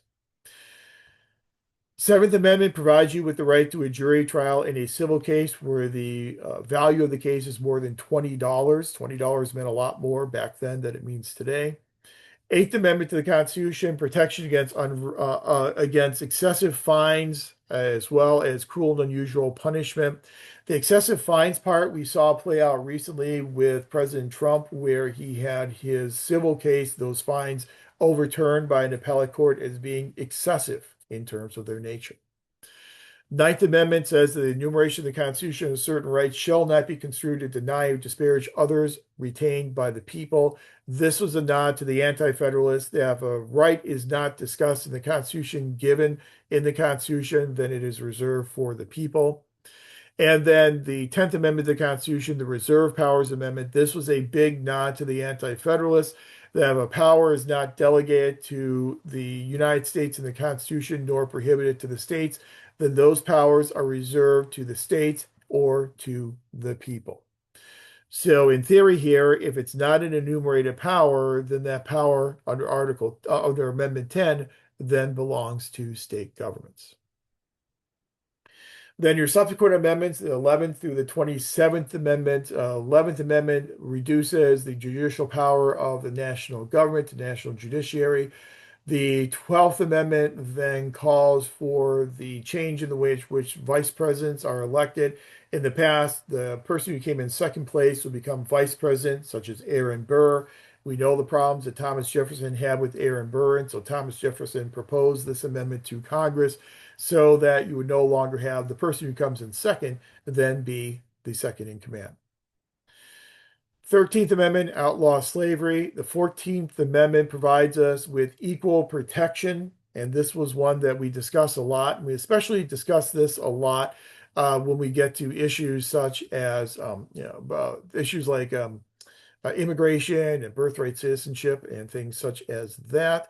But this is your Equal Protection Amendment. It really does help to incorporate a lot of those other powers, a lot of those other freedoms to include protections against state governments as well. 15th Amendment provides the right to vote. The right to vote cannot be deprived based upon race, color, or previous condition of servitude. 16th Amendment gives us what we all love so much, and that is the federal income tax, that Congress may levy tax on any source whatsoever without apportionment. 17th Amendment then gives us the direct election of senators for the first time. So you see, we don't have the direct election of senators until it was ratified in 1913. Before then, senators were selected by state legislatures. 18th Amendment was prohibition. 19th Amendment was women's suffrage. The 20th Amendment changes the terms of the president and Congress to move them up from March into January, so there's not so much ensuing time between or time between the election and when someone takes office. 21st Amendment undoes the 18th Amendment, repeals our prohibition. We said that's one that actually the only one that took a different approach to being ratified than all the others. The 22nd Amendment puts a two-term limitation on the president. The 23rd Amendment provides 3 electoral votes to the District of Columbia. 24th Amendment outlaws poll taxes. The 25th Amendment gives us our process for if a president becomes incapacitated, unable to carry out their duties, what happens? And gives us a provision where the vice president, along with a majority of the cabinet, can declare a president incapacitated and can then take over the powers of the presidency. The 26th Amendment then gives the right to vote to 19, 20, and 21-year-olds. And then the 27th Amendment to the Constitution is the really interesting one. This is one that was first put forth by James Madison. It was supposed to be the Second Amendment to the Constitution. Didn't get ratified back then. In 1992, finally got ratified. You had a student, I believe it was in the state of Texas, who wrote a paper in the 1970s saying that this was still a viable amendment. I think he got a C or a C minus on the paper. Undeterred, he went out there and had a nationwide movement to try and get the remaining state legislatures to ratify it, and was successful at getting the remaining state legislatures to ratify it by 1992. No law varying the compensation for the services of senators and representatives shall take effect until an election of representatives shall have intervened. So originally proposed in 1789 and then finally ratified over 200 years later. So that's a very quick overview of the Constitution. Again, what is most important for us as public administrators, these amendments in the Bill of Rights, and to understand the freedoms and the liberties that people we come into contact with are provided for in the Constitution, and then endeavoring not to violate those freedoms and those liberties. As long as we are working within those parameters, we have qualified good faith immunity from prosecution. So I just think it's good to kind of review the Constitution here. It's the only time you'll probably look at the Constitution throughout your entire time in the NPA program, but this is our social contract between the people and their quote unquote government. And we as public administrators at least need to have a working familiarity with the freedoms and the liberties that are spelled out for individuals in this Constitution. So that finally wraps up our discussion of American government. Again, the purpose here is to put everyone on an even playing field with the understanding of American government, what it is, the institutions of American government, the Constitution, and what all that means for us in the work that we do here in public administration.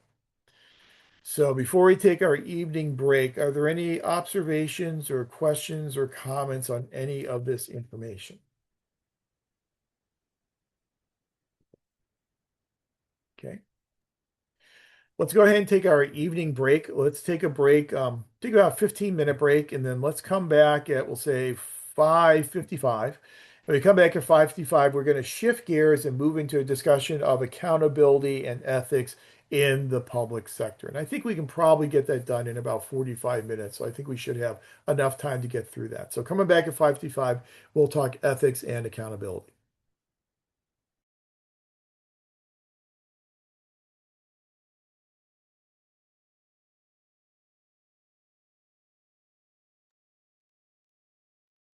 Okay, hope you had a good break. We are back, and let's go ahead and move into our next topic, which is accountability and ethics.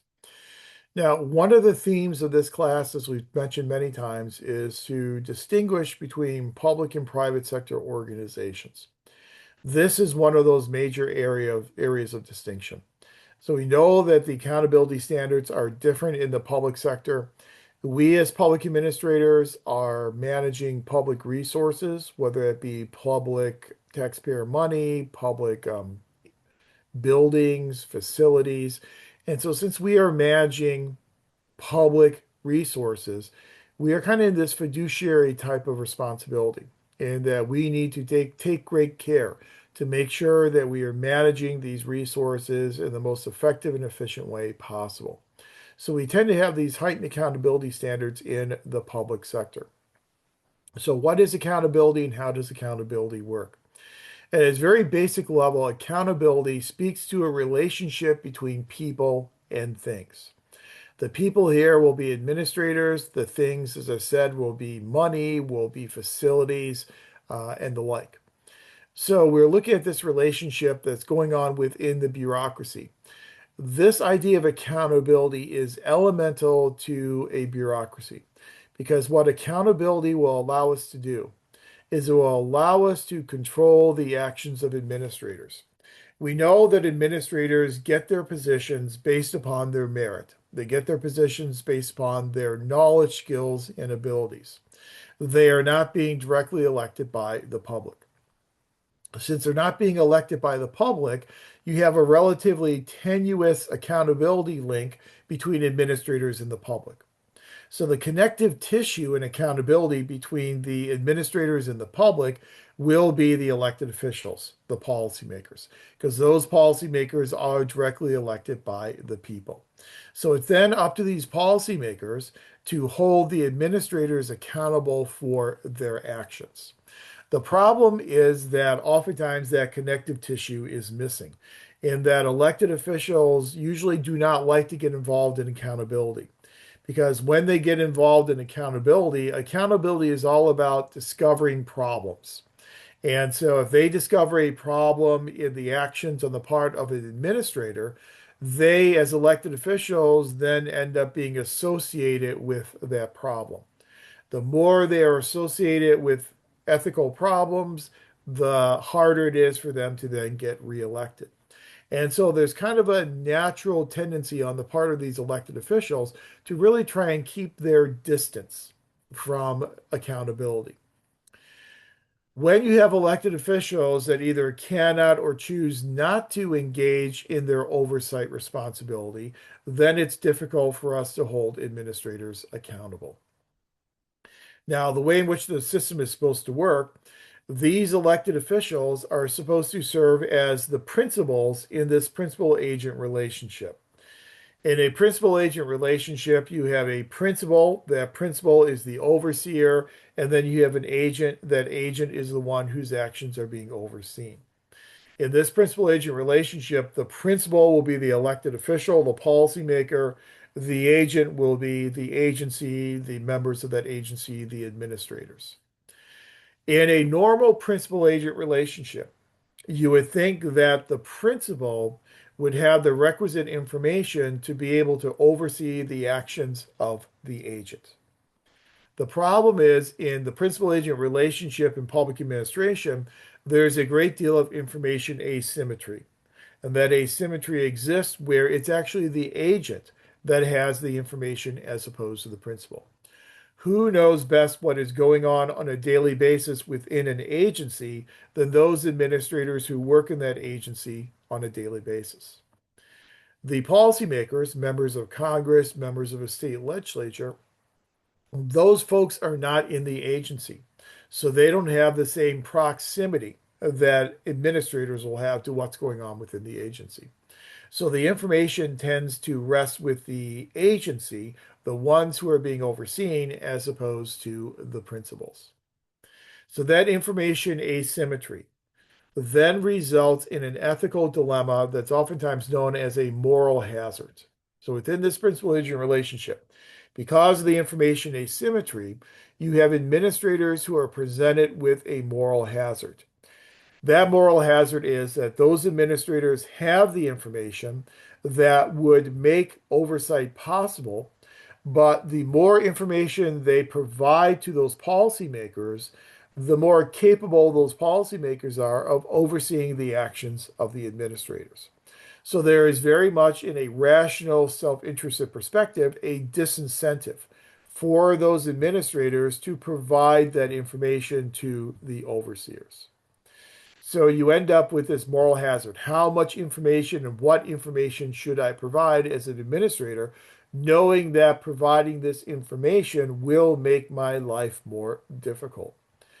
Now, the American Society for Public Administration, as we will see when we look at their code of ethics, has, of their 8 principles, one principle that is devoted to this issue, and that's principle number 5, to fully inform and advise. The ASPA Code of Ethics requires that administrators fully inform and advise elected officials who are charged with overseeing their agencies, to inform them and advise them with all the information that they have. So there's an ethical requirement, an expectation that you provide this information, even if by fully informing and advising those elected officials, you are making your work and your agency's work perhaps a little bit more difficult. So you have to overcome that moral hazard, that disincentive in this principal agent relationship. But that information asymmetry can oftentimes make this principal agent relationship difficult to accomplish. So that's one problem with oversight.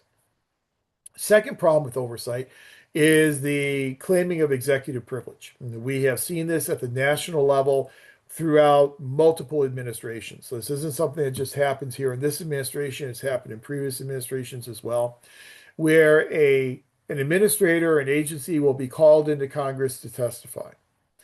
You'll then have the president that will declare executive privilege, saying that this information that I discuss with the head of this agency, that is information that I discuss with them as part of my duties as president. As such, all that information we talked about is all privileged information. It falls under executive privilege, and therefore it is not available to Congress to use in its oversight responsibilities. The more executive privilege claims you have, the more difficult it becomes to do oversight. What will then happen is when the president declares executive privilege, then Congress has the ability to then sue in the courts to try and get that information released. The courts tend to really favor the principal in that type of relationship, and the courts tend to really defer to executive privilege. But executive privilege and the principal agent relationship and the information asymmetry that's attendant to it can really make oversight difficult. The more difficult oversight becomes, the less oversight actually occurs. It is important for us to foster an environment where oversight is something that can happen so that we can find the balance between holding administrators accountable for their actions while still freeing them up to make sure they do an efficient and effective job in the course of their duties. Having too many accountability measures can really inhibit bold action and also make it difficult for us to attract the best and the brightest into the public service. So throughout our entire discussion tonight on accountability and ethics, we are going to be looking at that balance between holding people accountable for how they manage public resources while still affording them enough flexibility and latitude so they can make innovative and creative and difficult decisions without fear of running afoul of these administrative regulations. So having just the right amount, if you will, of administrative regulations. So how has the discipline of public administration dealt with this issue of holding administrators accountable? Well, one article that you are going to be reading in a future class is Woodrow Wilson's Study of Administration. And if you've done undergraduate PA before, you've read Woodrow Wilson. Essentially, what Woodrow Wilson did for us is he advocated for a separate study of public administration. And by doing so, he kind of advocated for the separation of administration from politics. That politics administration dichotomy presented for us in the discipline of public administration our first way of identifying ethical versus unethical behavior. And the idea here was a legal boundaries approach that administrators were charged with implementing policies, that's administration. Elected officials were charged with making the policies, that's the political side of the equation. If administrators stay within their lane and stay within the administrative side of the equation, then they're engaging in ethical behavior. Unethical behavior could occur if those administrators start to play politics. If administrators start to bleed over into the political world, that's where we could have ethical problems.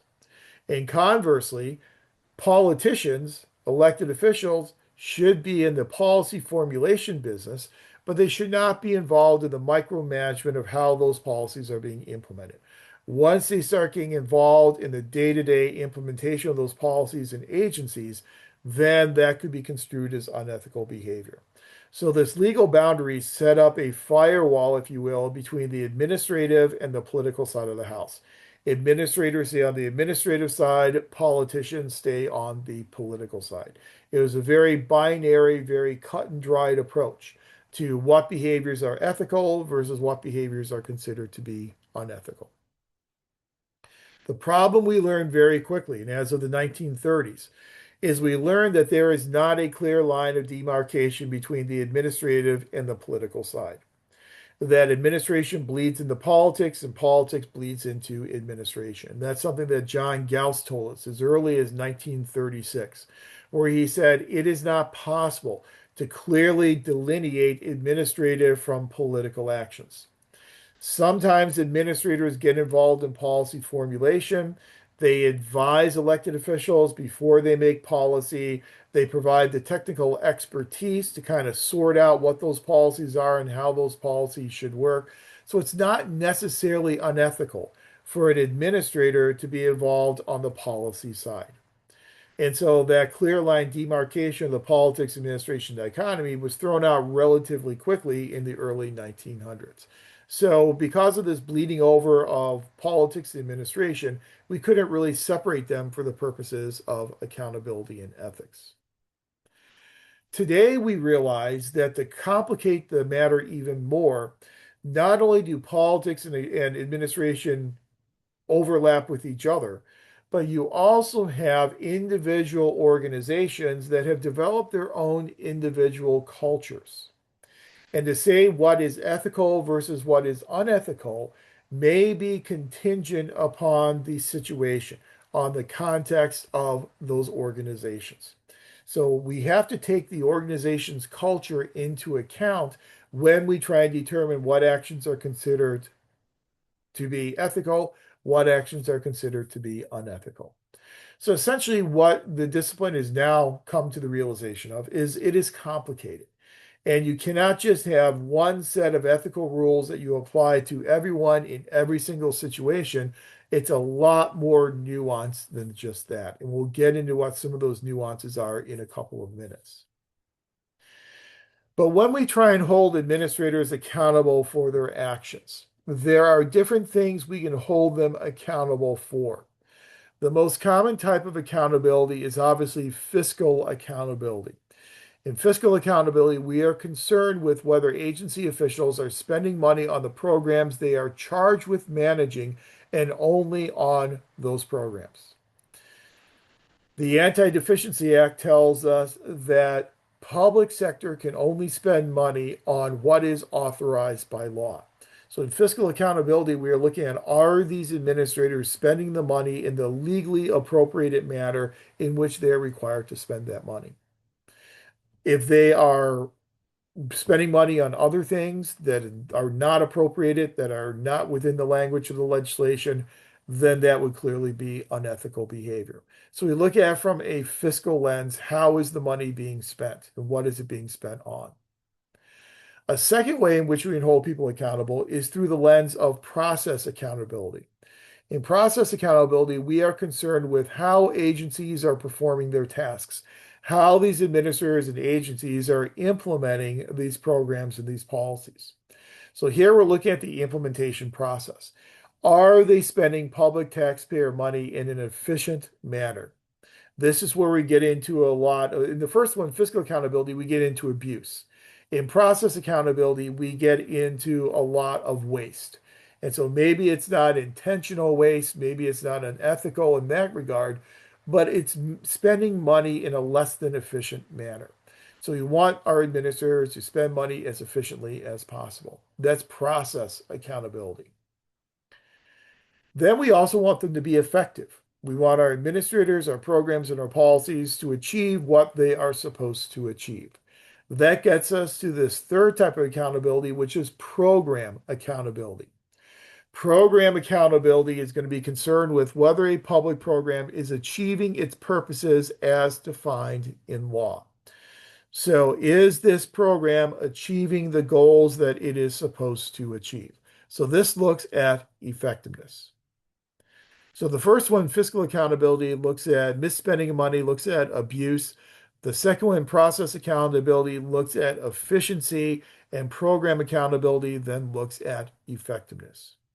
Now, all that being said, clearly the most common type of accountability we focus on is certainly fiscal accountability, because that is something that is quantitative, that's something that is easily measurable. So if you can see that $5 million was spent on something that was not authorized by law, that's very clear, that's very empirical, that's very quantitative. And that's why that's the one that we tend to focus on most commonly. So how do we accomplish accountability? How do we hold people accountable for their actions? Holding people accountable for their actions really hinges on this balance between having the external administrative guidelines, these codes of ethics and these laws and regulations, and balancing those external forces with internal forces such as the character and the training of our administrators. You have to have both the external as well as the internal.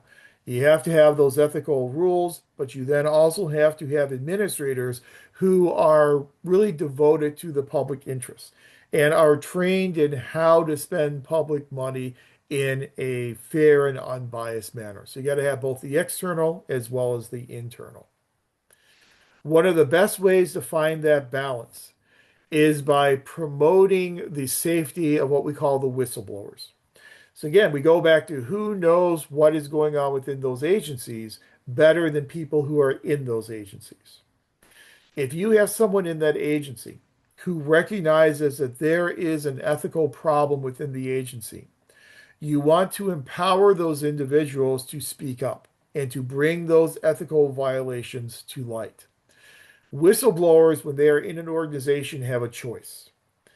Number one, they can become the voice of ethics. When you become the voice of ethics, you stay within the organization so that you can point out policies and programs that are violating ethical principles. They become our true whistleblowers. For a whistleblower to become the voice of an organization and to remain within that organization, they need to feel protected from retribution and reprisal. If they do not feel that they are protected from retribution and reprisal, they'll make the second choice, which is to exit the organization. Once they leave that organization, then you lose insight into what's going on within the agency. You want to try and keep those whistleblowers within that agency by protecting them from retribution. That's why we have whistleblower protection acts. We have a Whistleblower Protection Act at the federal level. We also have a Whistleblower Protection Act here in the state of California. Now, for the sake of time, we're not going to follow these links, but I provided links on our slide here. The first link will take you to a synopsis of the Federal Whistleblower Protection Act. The second one takes you to the Whistleblower Protection Act here in California. But just briefly, the way in which the Whistleblower Protection Act works at the federal level. If you have a federal employee who wants to blow the whistle on some unethical behavior, that employee has several options on where they can go. One option is to go to the Inspector General office within their federal agency. Now, that's not quite as much of an option today as it was a year ago because the current administration has gotten rid of a lot of those inspectors general. So your agency may not any longer have an inspector general office. But if it does and you trust it, you can go there. If you don't have an inspector general office or you don't trust the IG's office within your agency, then you can go outside of the agency. And where you would go outside the agency is an organization known as the OSC, or the Office of Special Counsel. The Office of Special Counsel is today an independent agency, and the Office of Special Counsel is charged with receiving and investigating the claims of whistleblowers. The Office of Special Counsel also will then protect whistleblowers from retribution and reprisal, so they'll feel free in the future to bring these types of cases to light in the future. Office of Special Counsel, when it was originally created back in 1978, was part of the Merit System Protection Board. In the Whistleblower Protection Act in 1990, we removed it, 1989, I think it was, we removed it from the Merit System Protection Board and made it its own individual agency with its own staffing and its own budget. Now, the caveat here is that the Office of Special Counsel, the head of the Office of Special Counsel, was fired by the current administration. He actually challenged it in the courts. His case finally made it up to the Supreme Court, but by the time it made it to the Supreme Court, he had dropped the case because he had already then moved on to a different career, a different position. And so the case became moot by the time it got to the Supreme Court. So the Supreme Court never actually ruled on the constitutionality of the president firing the head of an independent agency like the Office of Special Counsel. So right now it's kind of questionable whether the Office of Special Counsel has the staffing and the resources necessary to respond to a whistleblower claim. But if the Office of Special Counsel does not respond to a claim within 120 days, then the whistleblower can take their case to a third place, which is the Merit Systems Protection Board, or the MSPB. Now, the problem here is that the commissioners on the Merit System Protection Board have also been relieved of their duties by the current administration. So it's also questionable just how many resources the MSPB has to respond to these whistleblower claims. But in theory, that's the way in which the Whistleblower Protection Act is supposed to work. Here in the state of California, a state whistleblower can take their claim to the state auditor's office, and that's where you would take your whistleblower claim. Then, depending upon where you work in state government, the auditor's office will then refer it to different organizations. And so, for instance, in the Cal State system, it would go directly back down to the Cal State University system, and the CSU would then handle that whistleblower claim. So it really depends upon where you work in the state government. But at least from a legislative perspective, we do have legislation on the books at the federal and the state level to try and protect these whistleblowers so that we can maintain this insight into our agencies of unethical behavior. In the public sector, and some of you have worked in the private sector and you've now moved into the public sector. In the public sector, we tend to have more ethical regulations and standards than you might have in a private corporation. That's what we refer to as the shock of ethical upgrade. If any of you have moved from the private into the public sector, you've probably experienced this shock of ethical upgrade. The shock of ethical upgrade sometimes makes it difficult for us to attract people from the private sector into the public sector. If you move from the private sector into the public sector, chances are you're probably going to have a lower salary. You're going to have more restrictions in terms of what you can and cannot do. I see this a lot with people who move from a private corporation into a public agency in the area of procurement, because there are so many rules and stipulations and contract code here in the state of California for public agencies as compared to how you contract out projects in a private organization. So it can be frustrating to have all these hoops that you have to jump through and obstacles you have to jump over in order to meet all these ethical standards. So what we have to do is make sure we have adequate ethical standards in place to hold people accountable for ethical behavior, make sure they're engaged in ethical behavior, while at the same time not discouraging people from joining public agencies. So if you're joining a public agency with a lower salary and with a lot more rules and regulations, the question then becomes, why do you do it? And oftentimes people join the public sector because they really do believe in the mission of that agency. They really do believe in serving the public interest. So, from a more rhetorical perspective, we need leadership that is willing and able to really promote the public sector as being a very noble calling. We have had administrations in the past that have promoted the public sector. President George H.W. Bush, who was a career public servant, called government service the highest and the noblest of callings. Barack Obama, when he ran in 2008, said one of the major goals of his administration was to try and make government and public service cool again. The more we have leaders who promote the public service, the easier it will be for us to recruit people into the public service because people really start to view the public service as being a vocation that has the potential to truly impact the lives of many and to really make a difference in their communities. When I was chair of the department, I read every statement of purpose that came in with every application. I still look at those for our distance learning program as well. And I know that in all those statements, down to pretty much an applicant, everyone discussed their commitment to public interest. Everyone discussed their commitment to trying to make their community a better place to live. I think that tends to really be the draw, not only to bring people into the public service, but also the draw to keep people managing these public resources in a very accountable and ethical type of manner.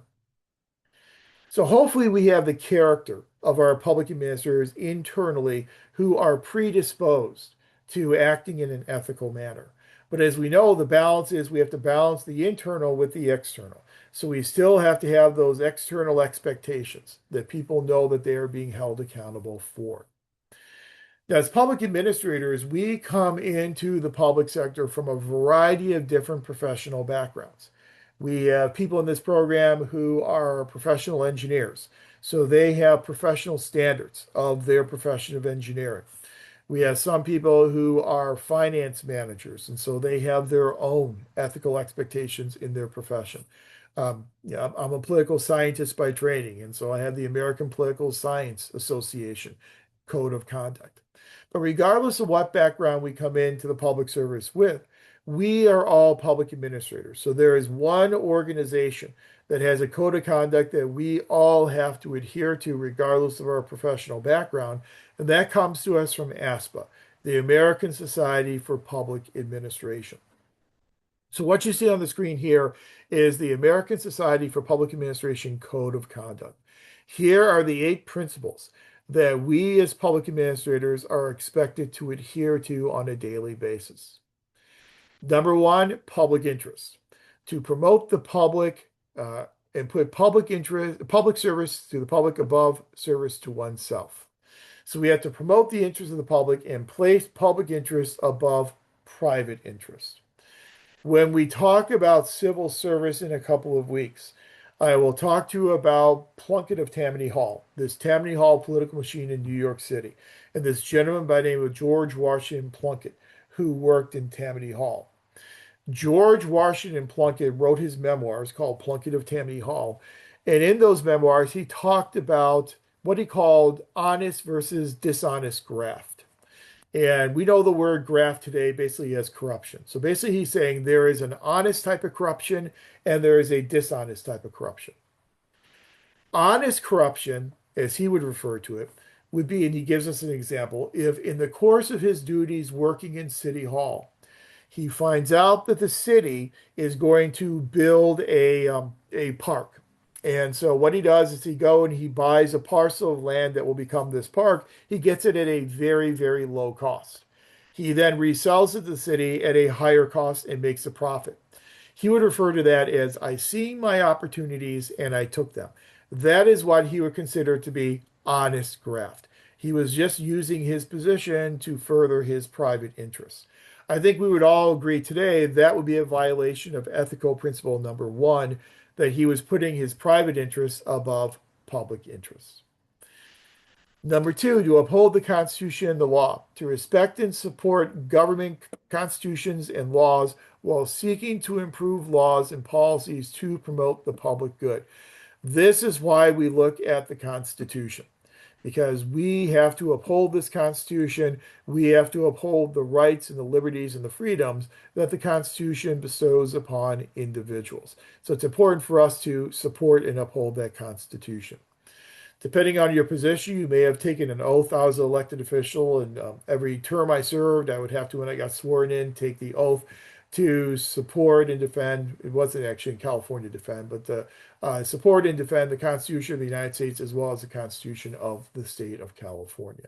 And I agree with you, Nathan. Yeah, the Punk of Tammany Hall is it's a very small book. So if you have a really time crunch, it won't take you a long time to get through it, but it's really interesting just to kind of see the thought process of people who worked pre-era of merit, who really worked in these political machines, and what they really thought about the work of what they consider to be public administrators.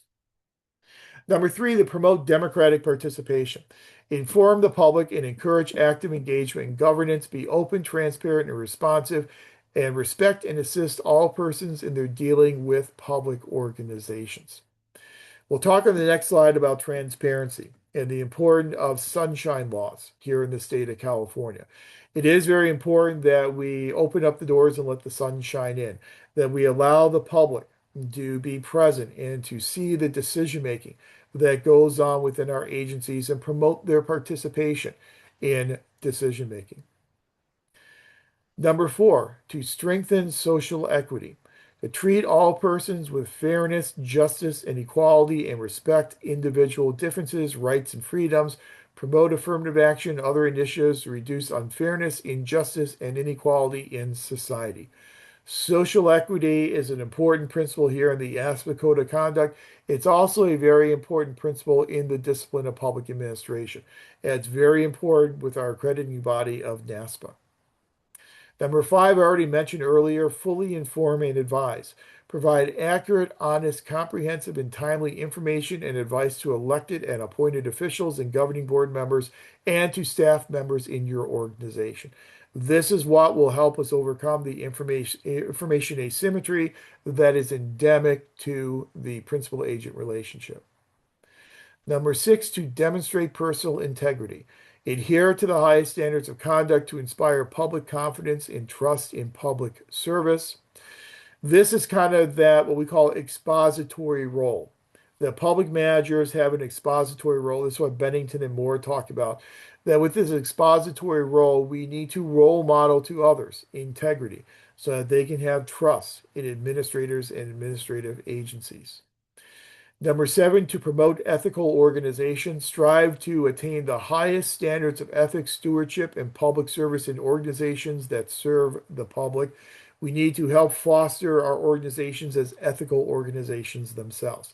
So we need ethical administrators working within ethical organizations. And then finally, number eight, to advance professional excellence, strengthen personal capabilities to act competently and ethically, and encourage the professional development of others. This is sometimes relatively difficult, but it's important, especially when we are dealing with a lot of people moving out of the public service. We have this post-COVID departure from public service. We've had a lot of people who have decided, for whatever reason, that they no longer want to work in the public organization.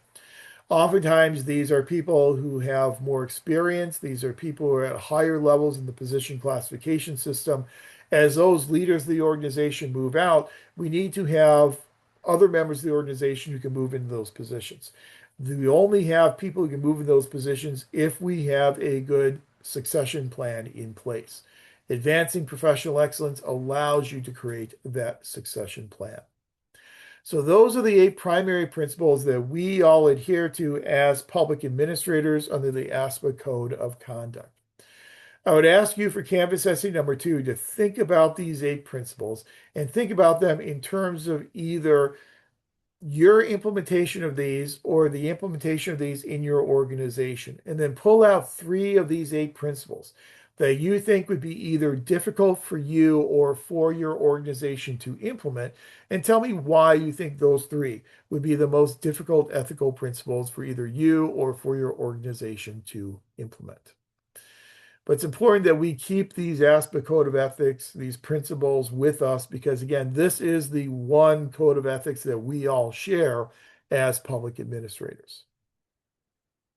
But to hold people accountable for their actions, obviously, we have to have transparency. And let's see. Uh, yeah, even if you still work in the private sector, yes, still think about this as if you're working in the public sector organization. Which of these would be difficult for you in that public sector organization? Because now we do have people who work in public organizations, nonprofit, as well as private organizations. And so, yeah, think about it from a public sector type of perspective. So, in order to hold people accountable for their actions and organizations accountable for their actions, we need to be transparent. We need to open it up and let the sun shine in. Different states have different transparency rules, regulations, and expectations. We live in California, and California tends to be a very open and transparent state. And we have a lot of laws on the books that require us to be open to the public in terms of our decision making. We won't go through all these in depth, but just to kind of give you a sense of it if you haven't dealt with them yet. The Brown Act is one example. So here in California, we have the Brown Act. This is a state law that applies only here in California. The Brown Act requires public meetings. If you are going to have a majority of the members of a city council, for instance, or a school board, if a majority will be in attendance, that is considered to be a public meeting. That is something that needs to be noticed and needs to be open to the public. There are some limited exceptions there we'll talk about, but for the most part, if a majority of people of members are getting together, that needs to be open to the public. Now, some city councils and some governing boards have tried to get around that by saying, well, I'll have one member talk to another member about an issue within our jurisdiction, and then that second member will talk to a third member, who will then talk to a fourth member. Since we're all speaking individually, one on one, this is not under the Brown Act. They are absolutely wrong. That is still considered to be a public meeting. That's what would be considered to be a serial or a daisy chain meeting. It would still be considered to be an open meeting, would have to be an open meeting because you have a majority that are still considering an issue under the jurisdiction of that government. So the Brown Act is pretty specific about if you have a majority involved, it must be an open meeting. If it is an open meeting under the Brown Act, it means that the agenda must be published in advance, at least 72 hours in advance. There are some exceptions to that. If it's an emergency meeting, you don't have to abide by the 72 hours in advance. And so, if you had an emergency where the roof collapsed in one of our schools, we had to have an emergency meeting to deal with what to do about that. Obviously, since it's an emergency, we wouldn't have to post that 72 hours in advance because it's got to get fixed right away. So there are some exceptions there. Another exception to an open meeting is what's called closed session. So there are certain very limited reasons or topics that you can discuss in closed session. So to be in closed session out of the purview of the public, you would have to be dealing with something such as a personnel issue. And so if there's some type of personnel discipline. So someone is getting fired for some reason. That can be done in closed session for privacy purposes. Now, if you're taking a vote to dismiss an employee, the result of the vote would then have to be read out in open session. You would just use the number, the personnel number, so you're not identifying the person. Negotiations, discussions with your legal counsel, that can be done in closed session. So there are some limited things that can be done in closed session, but the vast majority of things have to be in open session. Whatever's being discussed has to be on the agenda. And you're not allowed to discuss something that is not on the agenda because the agenda then notices the public about what is going to be talked about. So if they're interested, they can then participate in that meeting. You need to have time for public comments. Now, you can place reasonable limitations on those comments. A lot of boards and city councils will have a 2 or 3 minute limit per commenter, but you have to allow for those comments both on agendized as well as non-agendized items. But if it's a comment on a non-agendized item, you as a member of the council cannot respond to that. You can only discuss issues that are on the agenda. We also have a California Public Records Act. California Public Records Act allows members of the public to submit public records requests to an agency. And those public records requests need to be responded to within 10 days. Now, it doesn't mean that the agency needs to actually produce all the documentation within 10 days. Sometimes that documentation will take a few weeks to pull together, but you have to at least respond and acknowledge that you received the public records request and then provide that requester with a timeline for when they can anticipate getting that information. It's kind of similar to a FOIA request at the federal level, just a little bit more stringent here in this, well, a lot more stringent here in the state of California. And anything that is responsive to this public records request needs to be disclosed to the requester. That includes if you have a member of your city council who was exchanging text messages on this issue, those text messages would be considered to be responsive and those would have to be released in this public records request. Typically, what a jurisdiction will do is if they get a public records request that may involve messages or emails on a private device, they will ask that member to sign an affidavit. If the member says they have nothing responsive on their device, they'll have to sign an affidavit under penalty of perjury that they have nothing responsive on their personal device. That's the San Jose case that requires that. So again, very much open to the public. Members of boards and councils, if they're in a reportable position, which all elected officials are, they would have to fill out a conflict of interest form, a Form 700, where they disclose any potential conflicts of interest. And so if you are earning income from an employer within your jurisdiction, that income would need to be reported on your conflict of interest form. If you own any properties beyond your private personal residence that you are using as your primary residence, the value of those rental properties or other investments would also have to be reported. So the public will at least know if you have some type of relationship with the corporation and that corporation is then trying to get a contract with the city. The public will know that you should recuse yourself from those types of discussions in that vote, and they'll know that because those conflicts are listed on your conflict of interest form. So again, this is all done for the purpose of transparency so that the public can more directly hold people accountable for their actions. Admittedly, it's a lot easier for the public to hold elected officials accountable as compared to holding administrators accountable, as oftentimes those elected officials that serve as that conduit between the voters and the administrators. But I know we're almost out of time. So to kind of wrap up this discussion of accountability and ethics, I really think the basic moral of the story here is to have an effective accountability system, you really need to strike that proper balance. That balance between your external rules and regulations and the internal character and training of your administrators. You need to have the external rules and regulations, but you also need to provide the flexibility and latitude for those administrators to be willing to make those creative and those difficult decisions without fear of running afoul. You want to have both ethical as well as effective administrators, which means if you have too many limitations, you have too many rules and regulations, it's going to make it very difficult for you to attract the best and the brightest into the public service. We really need to try and balance ethical adherence with effectiveness. And that proper balance of ethical adherence and effectiveness is critical for us to be able to meet the demands of our public as public servants. Now, this obviously is just a brief introduction into accountability and ethics in the public sector. It's about all that we have the ability to do here in 500. But as you go through your core curriculum, you'll be encountering ethics and accountability within the context of each of those core courses. So, budgeting and finance, you'll talk about ethical adherence in managing public funds, HR, the ethics of managing human resources, and so on and so on. So, ethics will be something that will be sprinkled into your entire curriculum as you make your way through the MPA program.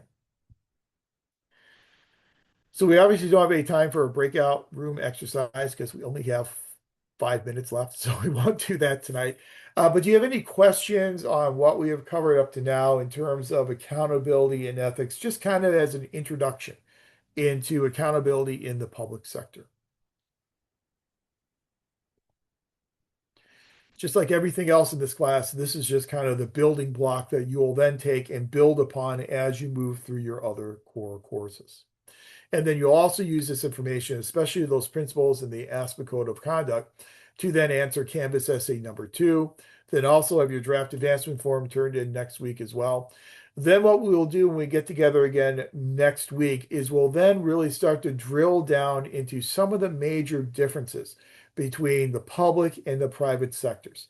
And we'll talk about some of the similarities between public and private organizations and some of their differences. One article I really do want you to take a look at for next week is that Graham Allison article that's in the classics textbook. Public and private organization sectors, are they fundamentally alike in all unimportant respects? It's paraphrasing with something like that as a title. It's a great article that really shows us similarities and differences, and then really answers the big question of so what? And that really then leads us into a discussion of public administration as a unique and important academic discipline. So do read Allison. We'll talk about those differences between public and private sector organizations then next week. Okay? Any last second questions before we get out of here for the evening? Yeah, I had a question about the draft advancement form. I don't know if we already kind of went over it. Where can we locate that form? Yeah, that form, if you just I have a link on our website, they'll take you to on our Canvas site, they'll take you to the departmental website. And then the departmental website, you'll see forms, and all those forms will be listed depending on which option you are in. Most people are in the general option, so you'll just pick the general advancement form, and you can download the form directly from the departmental website. Awesome. Thank you. Sure. And again, remember, this is just a draft form. It's just a vehicle for me to give you feedback on your course sequencing.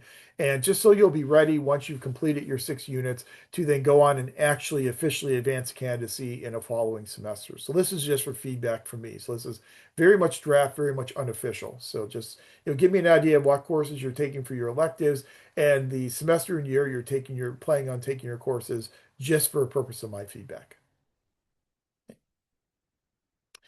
All right, I will have this recording up on our Canvas site then no later than tomorrow morning. I hope everyone has a great remainder of your week. Again, any questions about anything, feel free to shoot me an email. Otherwise, we'll be back at it next Tuesday talking about differences between public and private sector organizations. Take care, everyone. Have a great week. Hi, Professor Powell. I have a quick question. Sure. So on the initial skills assessment, the only thing I need to fill out is just I'm having difficulty on being able to like edit the actual form on the PDF form. So I'm just wondering, I downloaded it, right? And is it possible where it has the numbers? Is it possible just to highlight it with a different color or something for you? Just because I can't figure out a way to like draw on it and circle it, and that's just the only problem. Yeah. Oh, yeah, that's fine. Just highlight the numbers, just so I can see what number you're picking. Yeah, Anything that I'll works try to is pick good. it. Okay, sounds great. Thank you very much. I appreciate that. Absolutely. All right, take care. Bye bye.